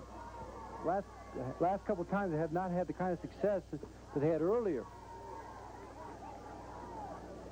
Montbello doing a better job, much better job, of course, reading it off the line and getting on pursuit. Surprise, surprise. 4th down and 3 from midfield. Pomona is going for it. Why, Don? Well, I just feel like Gary's going to feel like he's going to get a quick kick. I think that what Gary was thinking at the outset, you have to think he has control of the game, but obviously he had the intentions of kicking from the very beginning. Well, it looked like a good call. Paul Frank with the quick kick, hoping to land that ball deep into Montbello territory, but the ball will go into the end zone, and it'll come back out to the 20 for the Warriors. Pomona lines up in their regular set, full house backfield, and then they go to the quick kick. hoping to catch Montbello up and not in a position to field the ball, hoping to pick up substantial yardage. Unfortunately, of course, for Pomona, the ball rolls into the end zone. The ball comes to the 20. So Montbello starts from its own 20, 8:23 left in the third quarter. Ollie Williams over center. He's going around right end, keeping the ball himself. He's got a little room on the sideline and gets it up to the 32, a gain of 12. Montbello taking a page out of Pomona's offensive playbook, came with the option play again. We can take a look at it here. We see Williams with the fake to the fullback Patton. And again, he's doing a good job at taking the ball, getting to the perimeter, and outrunning pursuit. Decides not to pitch the ball, picks up a pretty good block by Henry, and picks up some decent yardage. Those quick feet of Ollie Williams you saw right there. He had to turn a couple of corners before gaining 12 yards. Here's the give to Patton, and he pulls his way up to the 37, a gain of about 6. Undoubtedly, Montbello's tried to reestablish itself as an offensive football team. They ran the option, and they came back with the inside trap a little bit. They're trying to mix it up and keep Pomona's defense off balance. You know, you're not going to see any of these kids on either team in the top 10 or the top 20 in stats across the state, but you do see a good concept of teamwork, spreading the ball around both teams. This time, the give goes to Patton, who dances his way up to the 48. Kept his feet very well. Patton does a good job picking up the hole. You can see Patton with the ball right here, and you can see the little inside trap by the guard. Patton does a good job of cutting back and forcing, of course, Schonecker to miss the tackle. Patton does a good job, of course, ducking his head and picking up a few extra yards there. Well, Montbello has done this a few times during the game, built up a little momentum on offense, only to lose the ball on a turnover. Let's see if they can hold on to it now. They're at midfield looking for their first score, and the give again goes to Patton, who bounces off a couple tacklers and gets about another 8 yards out of it. Well, Patton doing an excellent job carrying the football. He's running the daylight, picking his holes. You can almost feel Montbello building up a rhythm here. We see Williams hand the ball to Patton. He takes on a blow there, keeps his balance, breaks the tackle. Does an excellent job. Excellent job running north and south. This is a lot like a baseball pitcher trying to find a rhythm. Once you get into a groove, nothing can stop you. And right now, Montbello is in that groove. They're at the 45, second down and 3. I think that's Malloy on the carry. Montbello came out in their basic set. Came out with called power I backs with their 3 backs behind the quarterback and tried to muscle it in there with 2 backs leading. Malloy gained about a yard on that play. It's third down and 2 right now. Obviously a big play for Montbello. If they're going to continue the drive, they have to pick up the first down here. Last couple of weeks, Montbello has been a bit of a Jekyll and Hyde team. They lost to a team they should have beat, East, a couple of weeks ago in the playoffs. And then last week, they got it all together and beat North. And right now, we're seeing a little bit of a Jekyll and Hyde Montbello team. And right now, we're going to go to a commercial with Pomona still leading 14-0.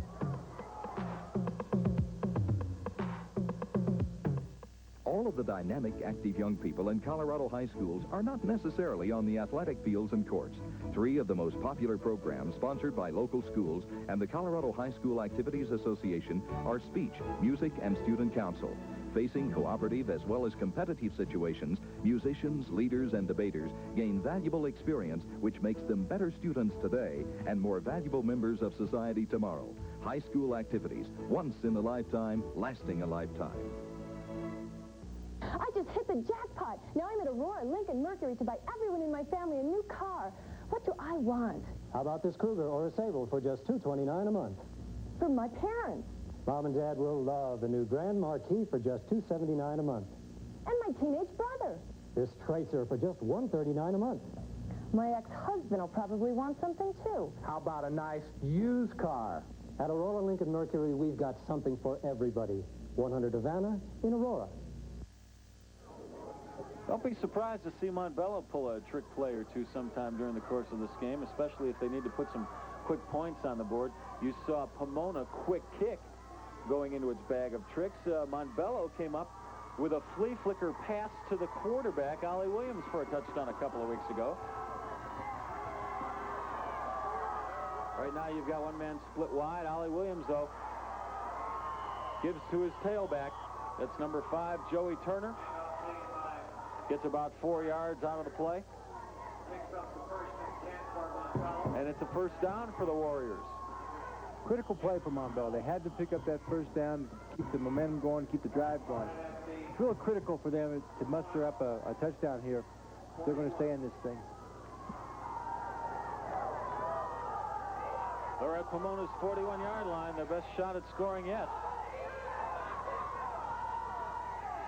That's Joey Turner in motion. The ball goes up the middle, though, to Harvey Patton. Boy, this kid's looking like Larry Zonka on this series right now, on this drive. He gets it down to the 33. Patton's done an excellent job of picking out his hole. He's getting a good block there by Polk. He cuts back inside the block. And I tell you, Patton is, the last couple of plays show me a lot. He's doing an excellent job. He's big and he's strong. He's 6 foot, 195 pounds, and he exemplified it right there. Pomona's needed an army to bring him down. He's been breaking tackles left and right. Fourth guy to hit him finally brought him down there. It's 2nd down and 2. Ollie Williams, a broken play, but Williams makes it into something. He takes it around right end, down to about the 15. So a broken play, and Ollie Williams makes good on it. Well, I think what happened, Les, is Harvey Patton came out of the game. They had to come up to substitute, and we can see it right here. We're just catching the tail end of it, and Ollie makes a bad situation good with his good feet and the presence of mind by taking the ball to the perimeter and breaks the tackle. And that's what I'm sure Montbello wants to do with him, get him the football to the outside. Boy, I like him. I'd like to see them run him outside a little bit more. They weren't doing that in the first half. They were trying to punch it up the middle in between the tackles, but spreading it out like this is allowing Montbello to gain big chunks of yardage. That time they go up the middle to number 14. That's Dietrich Garvin, a 5'8", 150-pound junior. Boy, they've got a lot of mighty mites there at tailback. They use 6 running backs a lot of the time, rotating 4 tailbacks. All of them around 5'6", 5'7", 5'8", all of them between 150 and 160 pounds. They've all got speed to burn.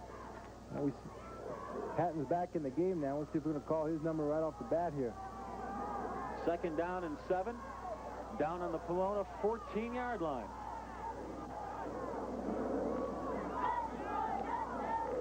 Here's the pitch out. That's Turner, and he's down at the 13. Gain of only 1. Toss sweep. Backs has a tough time handling the ball. Turner had a tough time handling the ball. The pitch was a little high from Ollie Williams, and I think that, of course, slowed him up a little bit and allowed the pursuit to catch up with him. Big play for Montbello here. It's their best opportunity to score all game. They don't want to have to settle for a field goal. It's 3rd down and 6 on the 13. They must get at least the first down.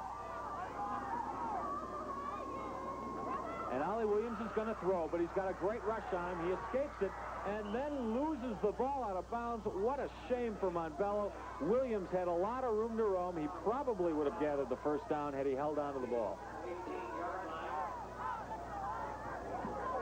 Williams gives you a little fake.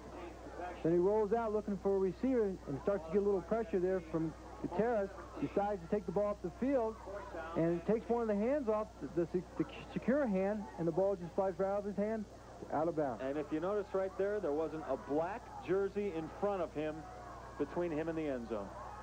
You can see it again here. I think he was concentrating so much on the defender that the ball just flew out of his hand. 4th and 10. They're going for it. Montbello puts Polk in motion. Ollie Williams to throw. It's a quick one, but Williams comes up with a bad pass. You might credit that bad pass to Shea Conley, number 44. Put a lot of pressure on Williams. Montbello squanders its best scoring opportunity of the game with 3:12 left in the quarter. Pomona 14, Montbello nothing. Here's something everyone worries about when flying, whether their carry-on luggage will fit. Could you put this in the overhead compartment? How about under the seat? teeth. So at Samsonite, we've designed carry-ons you truly can carry on, like our garment bag and suitcase in one, packed with features that make things easier to pack. At Samsonite, we'll never leave you holding the bag, proving once again that our strengths are legendary. While thousands of people shop at Cub Foods, there are still some of you who don't, even though we've told you about Cub's assured minimum pricing and that you can save hundreds of dollars a year on your total food bill, not to mention quality and selection like you've never seen. So why haven't you switched to Cub Foods? Perhaps we forgot to say, please. Cub Foods, it's a new way to run a supermarket. Here's the play Montbello might look back on haunting play. Ollie Williams with room to roam for a first down, loses the ball out of bounds. Looked like he was trying to switch hands, Dominic. And he was.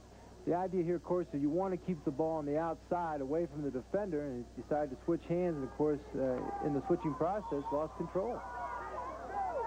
So Pomona has the ball on its own 17. The ball turned over on downs for the Panthers.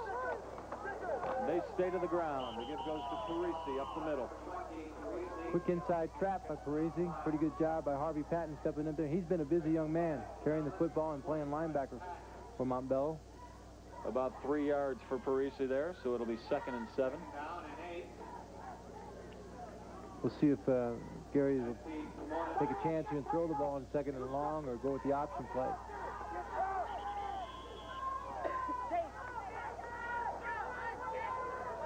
Official timeout on the field. There was looked like a canvas bag down there. Don't want anybody tripping on that.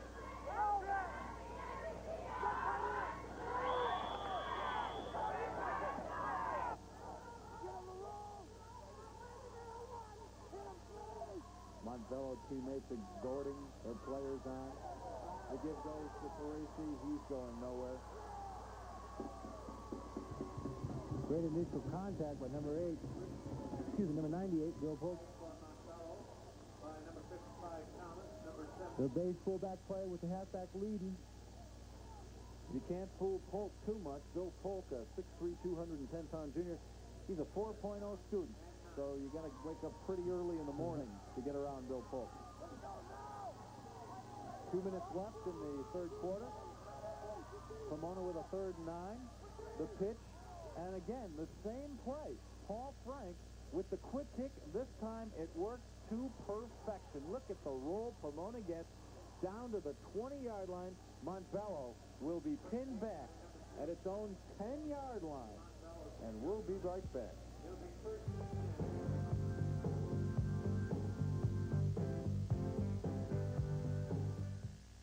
Now is the time to buy glamorous furs at the lowest prices of the year during the store-wide clearance sale at the Fur Boutique in Tiffany Plaza. Magnificent minks, fabulous foxes, opulent opossums, ravishing raccoons, and much, much more. All priced to sell. Come in now for the best selection while they last. This is your chance to save hundreds and thousands of dollars on that fur you've always wanted. Go ahead, shop the fur salon, but before you buy, come to the fantastic clearance sale at the Fur Boutique in Tiffany Plaza. All of the dynamic, active young people in Colorado high schools are not necessarily on the athletic fields and courts. 3 of the most popular programs sponsored by local schools and the Colorado High School Activities Association are speech, music, and student council. Facing cooperative as well as competitive situations, musicians, leaders, and debaters gain valuable experience which makes them better students today and more valuable members of society tomorrow. High school activities, once in a lifetime, lasting a lifetime.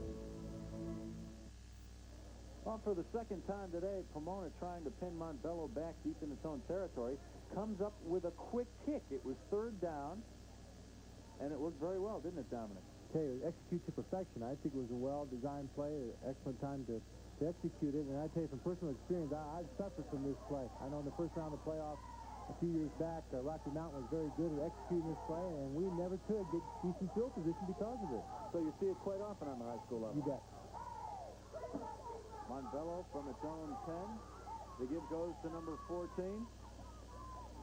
That's Dietrich Garvin again, getting a little action this second half. We didn't see him in the first half. Shea Connolly on the stop, number 44. Garvin got 5 yards on the play. Montbello needs a score. It needs one quickly. There's a minute 20 left in the third quarter. So far, they're being shut out. This really makes it tough for Montbello being backed up like that. You're not able to execute as much offense as you like. The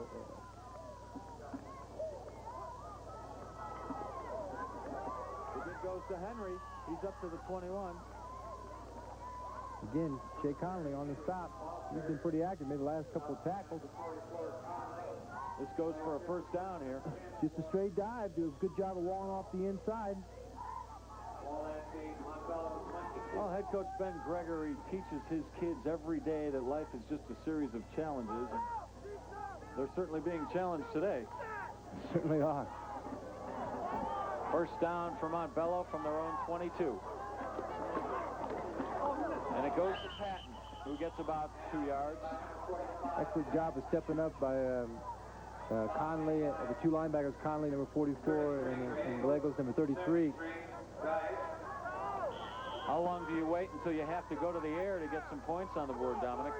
I think that they may have even passed that point in time, Les. I think they really need to get out and at least tack the perimeter if they don't want to put the ball in the air.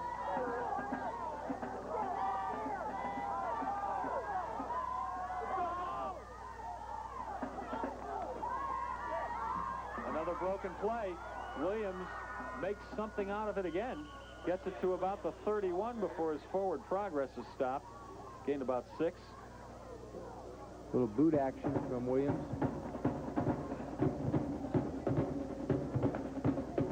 All right, that's the end of the third quarter as the gun sounds. Pomona still in the lead, 14-0 over the Montbello Warriors. Little joys can come to anyone. The best things in life are free. And dreams come true for everyone. The best things in life are free. The sweet hands you hold as you're both growing old. Unfortunately, the best things in life are not free.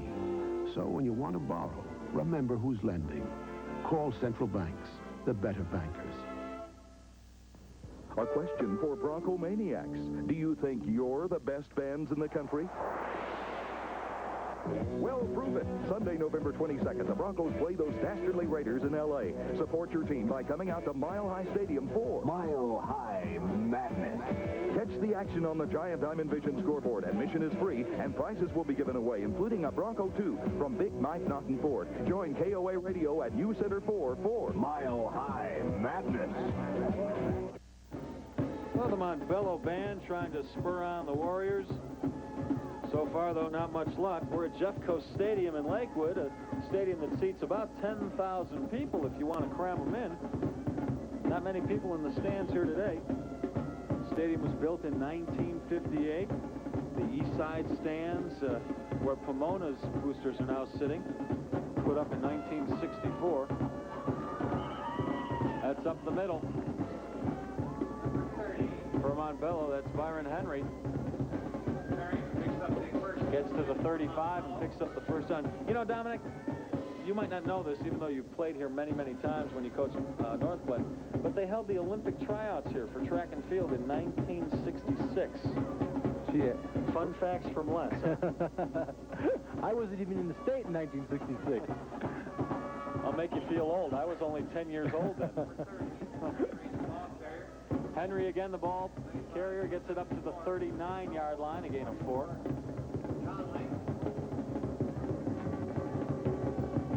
Going to see the quick in ISO. Patton does a good job trying to lead on Conley, number 44, but Conley sticks right in there and does a good job of closing it down along with Dusty Rowe, number 54. Those are the two team captains that were in on that tackle, Rowe and Conley. And we're going to take a break right now.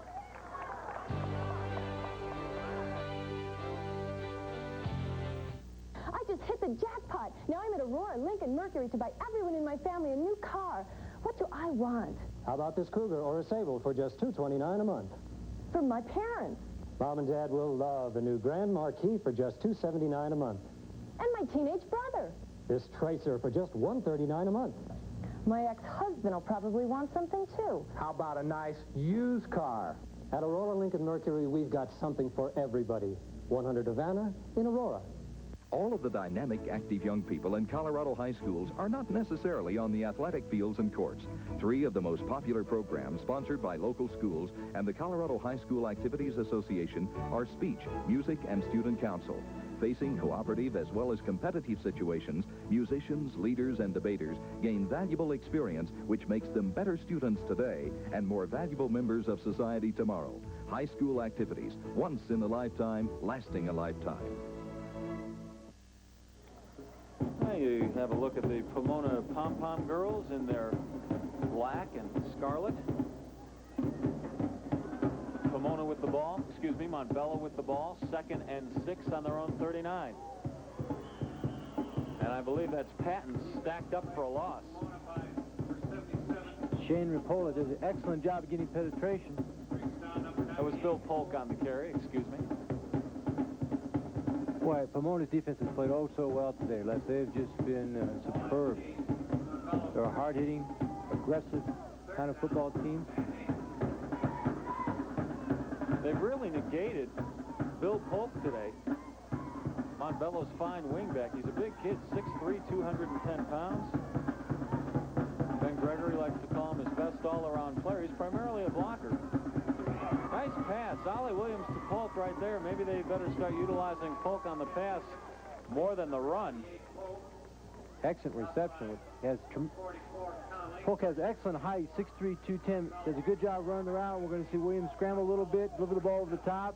And Polk does a good job. Matter of fact, Ben Gregory says he's playing him out of position at wingback. He'd rather have him at tight end, and you can see why right here. Excellent one-hand grab, bringing it to the chest and making the reception. 1st and 10 from their own 47. Ollie Williams, the pitch to Malloy, but he's racked up at the 43. That'll be a loss of about 4. I tell you, there's a host of tacklers on the part of Pomona, but Brian Snyder came out and forced the play and held up the pitch man. You can see it right here.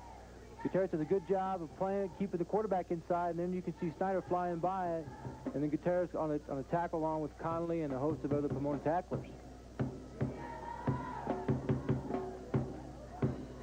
I'm still very impressed with Pomona's ability to run laterally on defense. They've given up a little bit of size as compared to last year, but they can move pretty well. You know, by all rights, they should be blown off the line because Montbello is so much bigger on the offensive line. Henry with a gain of about 1. But Pomona has those fresh legs in there, so few of their guys go both ways, and they're so quick. They used to play what they called a smash mouth defense. Now it's more finesse. All right. Here's some third quarter stats for you, Dominic. As we look at the stats, you can see one of the glaring statistics, of course, is that 86 passing yards on the part of Pomona versus Montbello's 15. And, of course, to counter that, though, you got 153 yards rushing versus Pomona's 80 yards. In the running high school game, Montbello has almost twice as many yards rushing, yet is behind on the scoreboard 14-0. Ollie Williams going to the air. It's a screen pass set up for Patton. A lot of blockers in front of him. Breaks a few more tackles and gets it down to the 39. Excellent execution on the screen pass. Looks like Patton's hurt, too. Williams going to get good depth in his drop. Suck the defense in. Lays the ball right over the top. That makes a good reception. You got people out in front as we take a look here. Makes a good cut. Good block by number 55, Keith Thomas. And he picks up substantial yardage. Good job, Patton. Patton looks like he took a hit in the small of the back. I believe he is the man down on the field. Ben Gregory, a look of concern, wanting to find out if his bruising fullback is okay. You know, let's go back to what we were talking about earlier, and we talk about Pomona's ability to platoon. And, of course, with Patton out on offense, they also, of course, miss him off of defense as a linebacker. Let's take a look at where and how he got hit.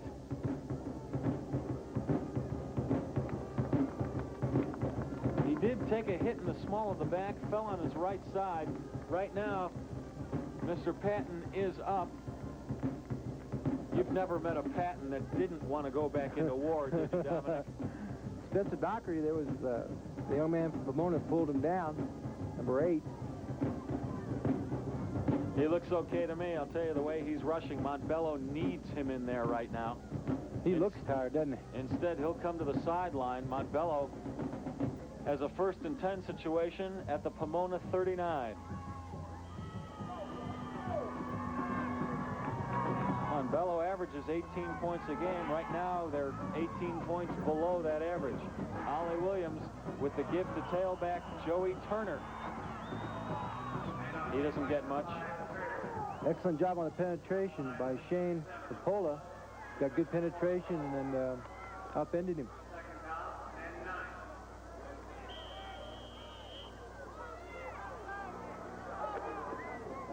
I think that's been the difference today, Les, is Pomona's ability to get penetration on defense. They've really messed up the blocking schemes for Montbello, and I think that we've seen a lot of that all day.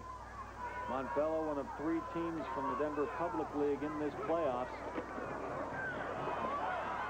It's the give to number 14, Dietrich Garvin. And he goes nowhere. Caminello and Conley on the tackle, number 10 and number 44. Did a good job of stepping up. Loss of 2 yards, so after charging downfield, Montbello is going backwards now. It's 3rd and 10. Another big play for Montbello. They have got to convert this. Although I would imagine if they didn't get the 1st down, they would go for it on 4th down. And they still have a chance here. They need to put some points on the board and make something happen quickly. They come in with a... Ollie Williams getting pressure, looking for room, doesn't find any. Gains 4 yards. They still have a long way to go for a 1st down.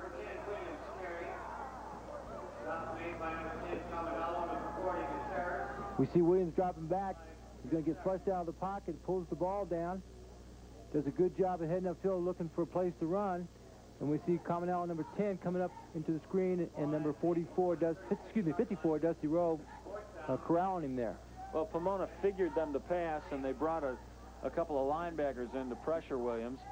Good news for Montbello. Harvey Patton, their fullback, who was just taken off the field, just has a cramp in his leg, so we should see him back in the lineup. In fact, he is back there.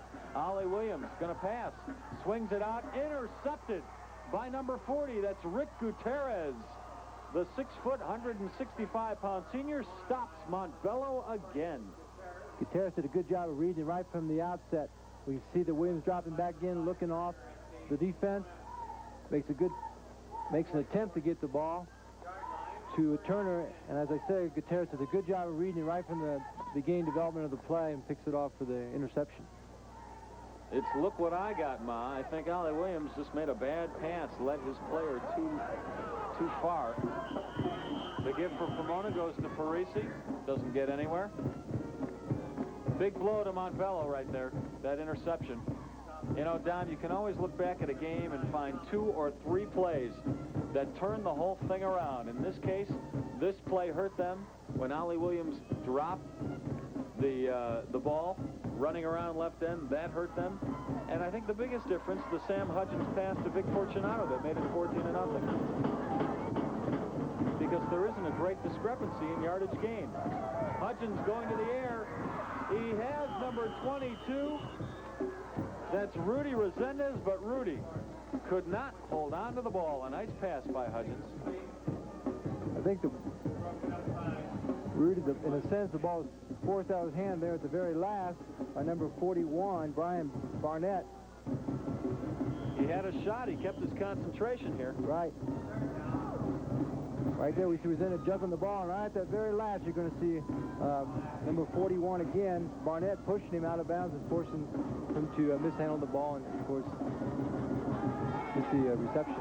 3rd and 8. Hudgens goes to the air again to Paul Frank, breaks one tackle, got a few black jerseys in front of him, and gets the 1st down. He's down to the Montbello 42. Well, I tell you, that was just about all Frank did. Did a good job on the reception, hung in there tough. He made a no-gainer into a big gainer. Right. Hudgens delivers the ball in the flat. Frank makes a good grab. His back is to the defense. Does a good job of getting himself balanced up. Kind of spins there, makes a good spin. Does an excellent job making a possible loss into a substantial gain. Surprising play from Maurice Ross, the Montbello cornerback, who's usually very good on man-to-man coverage. Just missed the tackle right there. Hudgens the pitch. I see a trick play coming.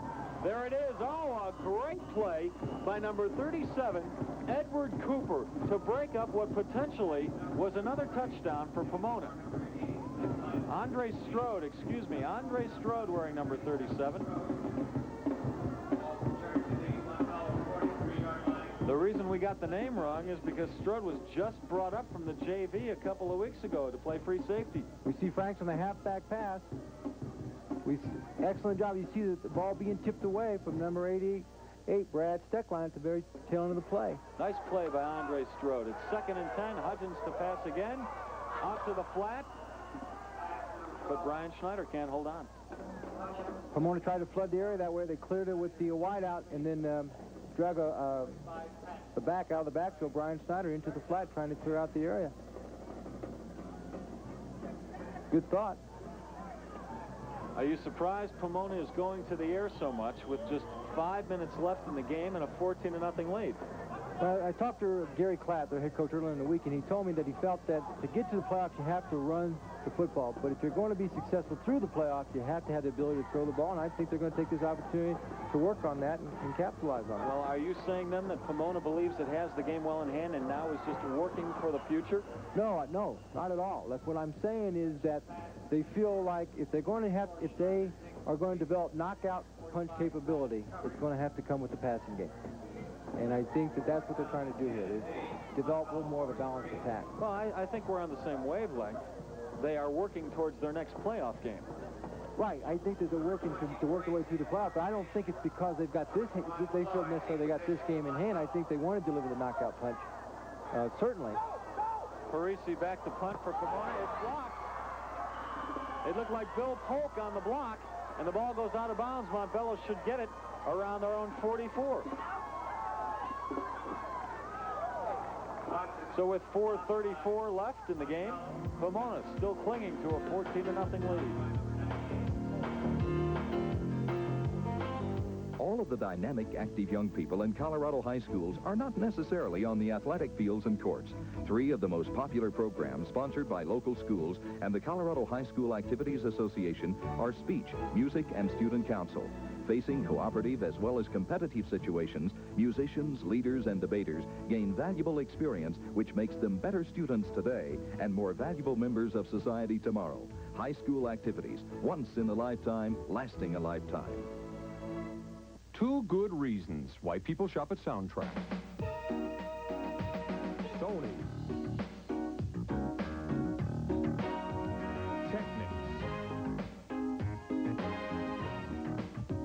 Hitachi, NEC, Folk Audio, TDK, and more. Yes, there are 2 good reasons why people shop at Soundtrack, audio-video specialty superstores. All right, maybe we're not on the same wavelength.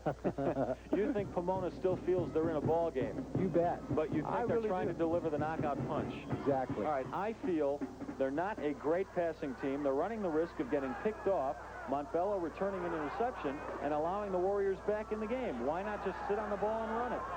Because I think that's the difference in philosophy with Gary this year. I think that they're not going to play it safe. They don't want to be the conservative kind of team that they've been in the past.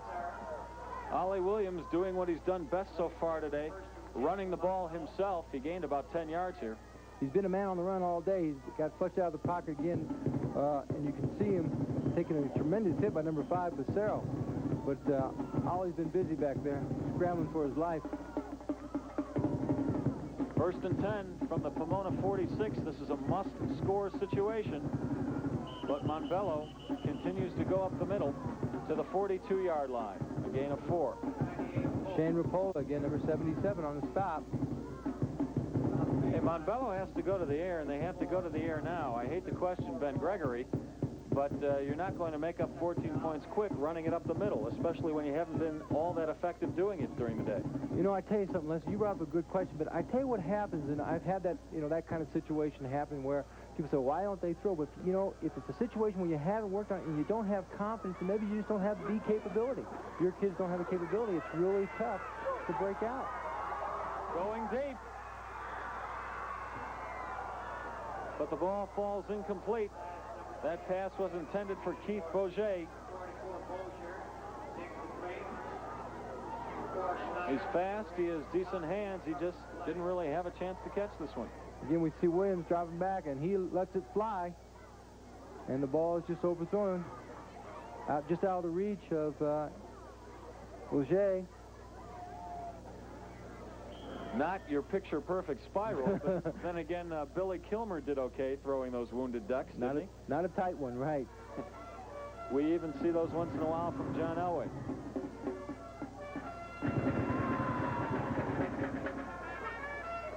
Third and 7. There's an end around again. This is Henry with the fast speed, but I don't care how fast you are. If you've got 3 guys in front of you, there's nowhere to go. For Snyder, 40 Williams takes the ball up the middle, pitches to number 30, Brian Henry on the end around. And again, we have an offensive player in there for Pomona. Brian Diet on defense does a good job on pursuit, wrapping them up. Well, this is it for Montbello. We've got 2:55 left in the game. It's 4th down and 7. They either convert here or they will probably be going home for the winter. Ollie Williams to pass.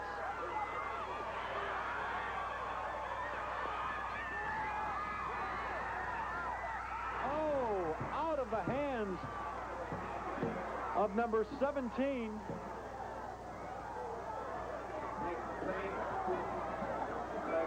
Got to credit Dockery there. Let's take another look at it. Williams on kind of the semi-roll. He loses the tackler. Starts to hit upfield, pulls up, lets it fly. And as I said, you have to credit Dockery here getting a hand out in front, kind of distracting the receiver. And that's number 12, Terry Landry. Excuse me for getting the number wrong, but Terry felt that one. He felt he should have had the touchdown and gotten Montbello back into the game instead. 2.5 minutes left, 14-0 Pomona.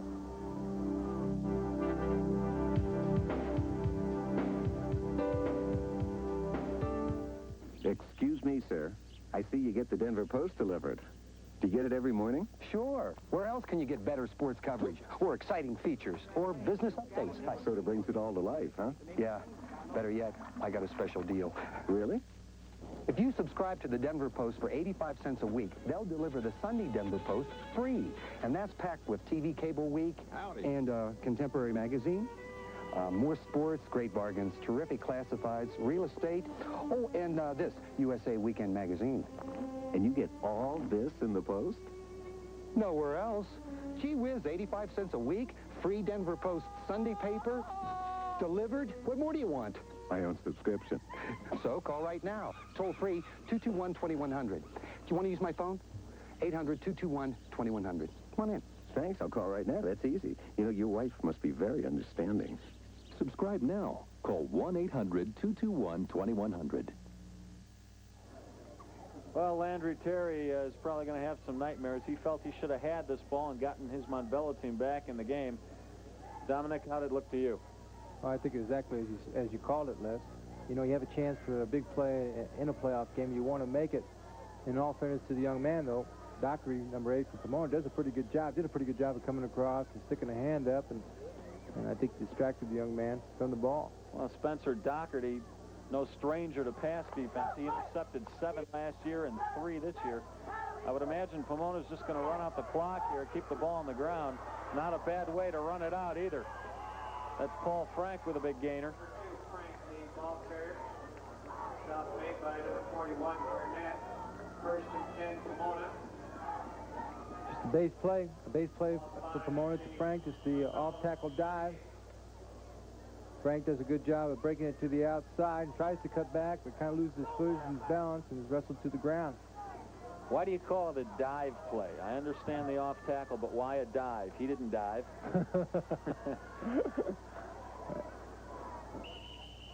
We call it a dive play because what happens is it's going to be a direct route right in between. It comes from the old split T concept. We take a look in This is Hudgens on the keeper.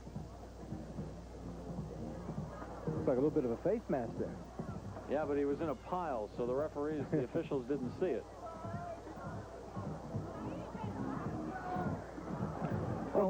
Going back to your question. Okay, the dive. It comes from the old split T concept. You're going to get wide splits to the line of scrimmage. You're going to try to split the defense, and you're going to try to dive right in between your offensive line. Okay. Try to split the defense. Now I understand. Okay. Well, the Dan Reeves Show, normally seen on Monday nights at 6:30 and 10:35 on Channel 4, is going to air Tuesday this week. The Dan Reeves Show is Tuesday this week due to the Monday night game with the Chicago Bears. So join Dan Reeves and Ron Zappolo for the latest on the inside story of this year's Bronco team. That's the Dan Reeves Show at 6:30 Tuesday, right here on Channel 4. Well, we've got 2:03 left in this ball game. Pomona with it well in hand. 2nd down and 7 situation. Hudgens gives the ball to Brian Snyder. You might notice those emblems on the Pomona helmets. Those are skulls. Skull and crossbones, and they are given to the Pomona players when they make good plays. I'll give you a for instance. Todd Becerra, their left cornerback, he has 12 knockdowns of passes. He's knocked down 12 passes, so he got a skull and crossbones for each one of those. Some of these kids, they look like they're wearing white helmets. They have so many of them.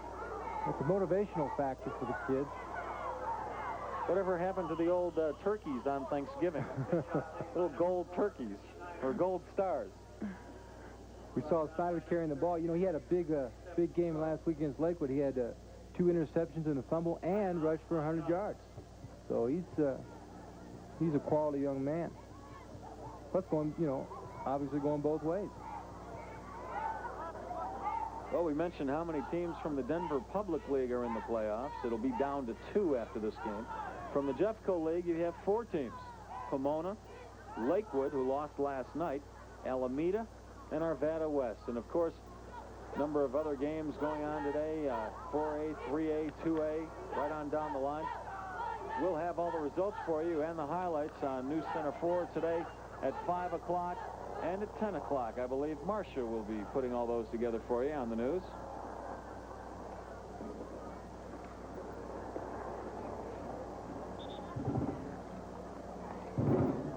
Both teams have to get their timeouts in before the end of the game. Can't save any of those for next season, can you, Dominic? Certainly not. Seems like Cherry Creek would have enough to last the whole game then. You bet. They got platoons to platoon the platooner. Want to mention a special thank you to Troy Morelli, a Pomona graduate student, for, well, not graduate student, that's a college student, a graduate of Pomona High School, for helping us out as our spotter. When somebody makes a tackle, he points to a number and we give you the name. Sometimes we get them right. Sometimes Troy gets them right. Troy played on the Pomona team last year that went to the final. That's why we brought Troy, wasn't it? So if we make a mistake, we can blame it on Troy, right? Right. Cover our behinds there, Troy, right? 58 seconds left in this one. Let's see how serious Pomona is about putting one more score on the board. I think they'd be happy either way, 14-0 or 21-0. They'll be advancing to the quarterfinals in the 4A state playoffs. Pomona came out with their spread offense, leading you to believe they're going to put the ball in the air, but I'm sure they're going to be content going in with this 14-0 lead and one step closer to the state final game. Well, you know, the game is close to being over when one of the bands starts up with "Na Na Hey Hey Goodbye." We also got at halftime the obligatory La Bamba played by the Pomona band.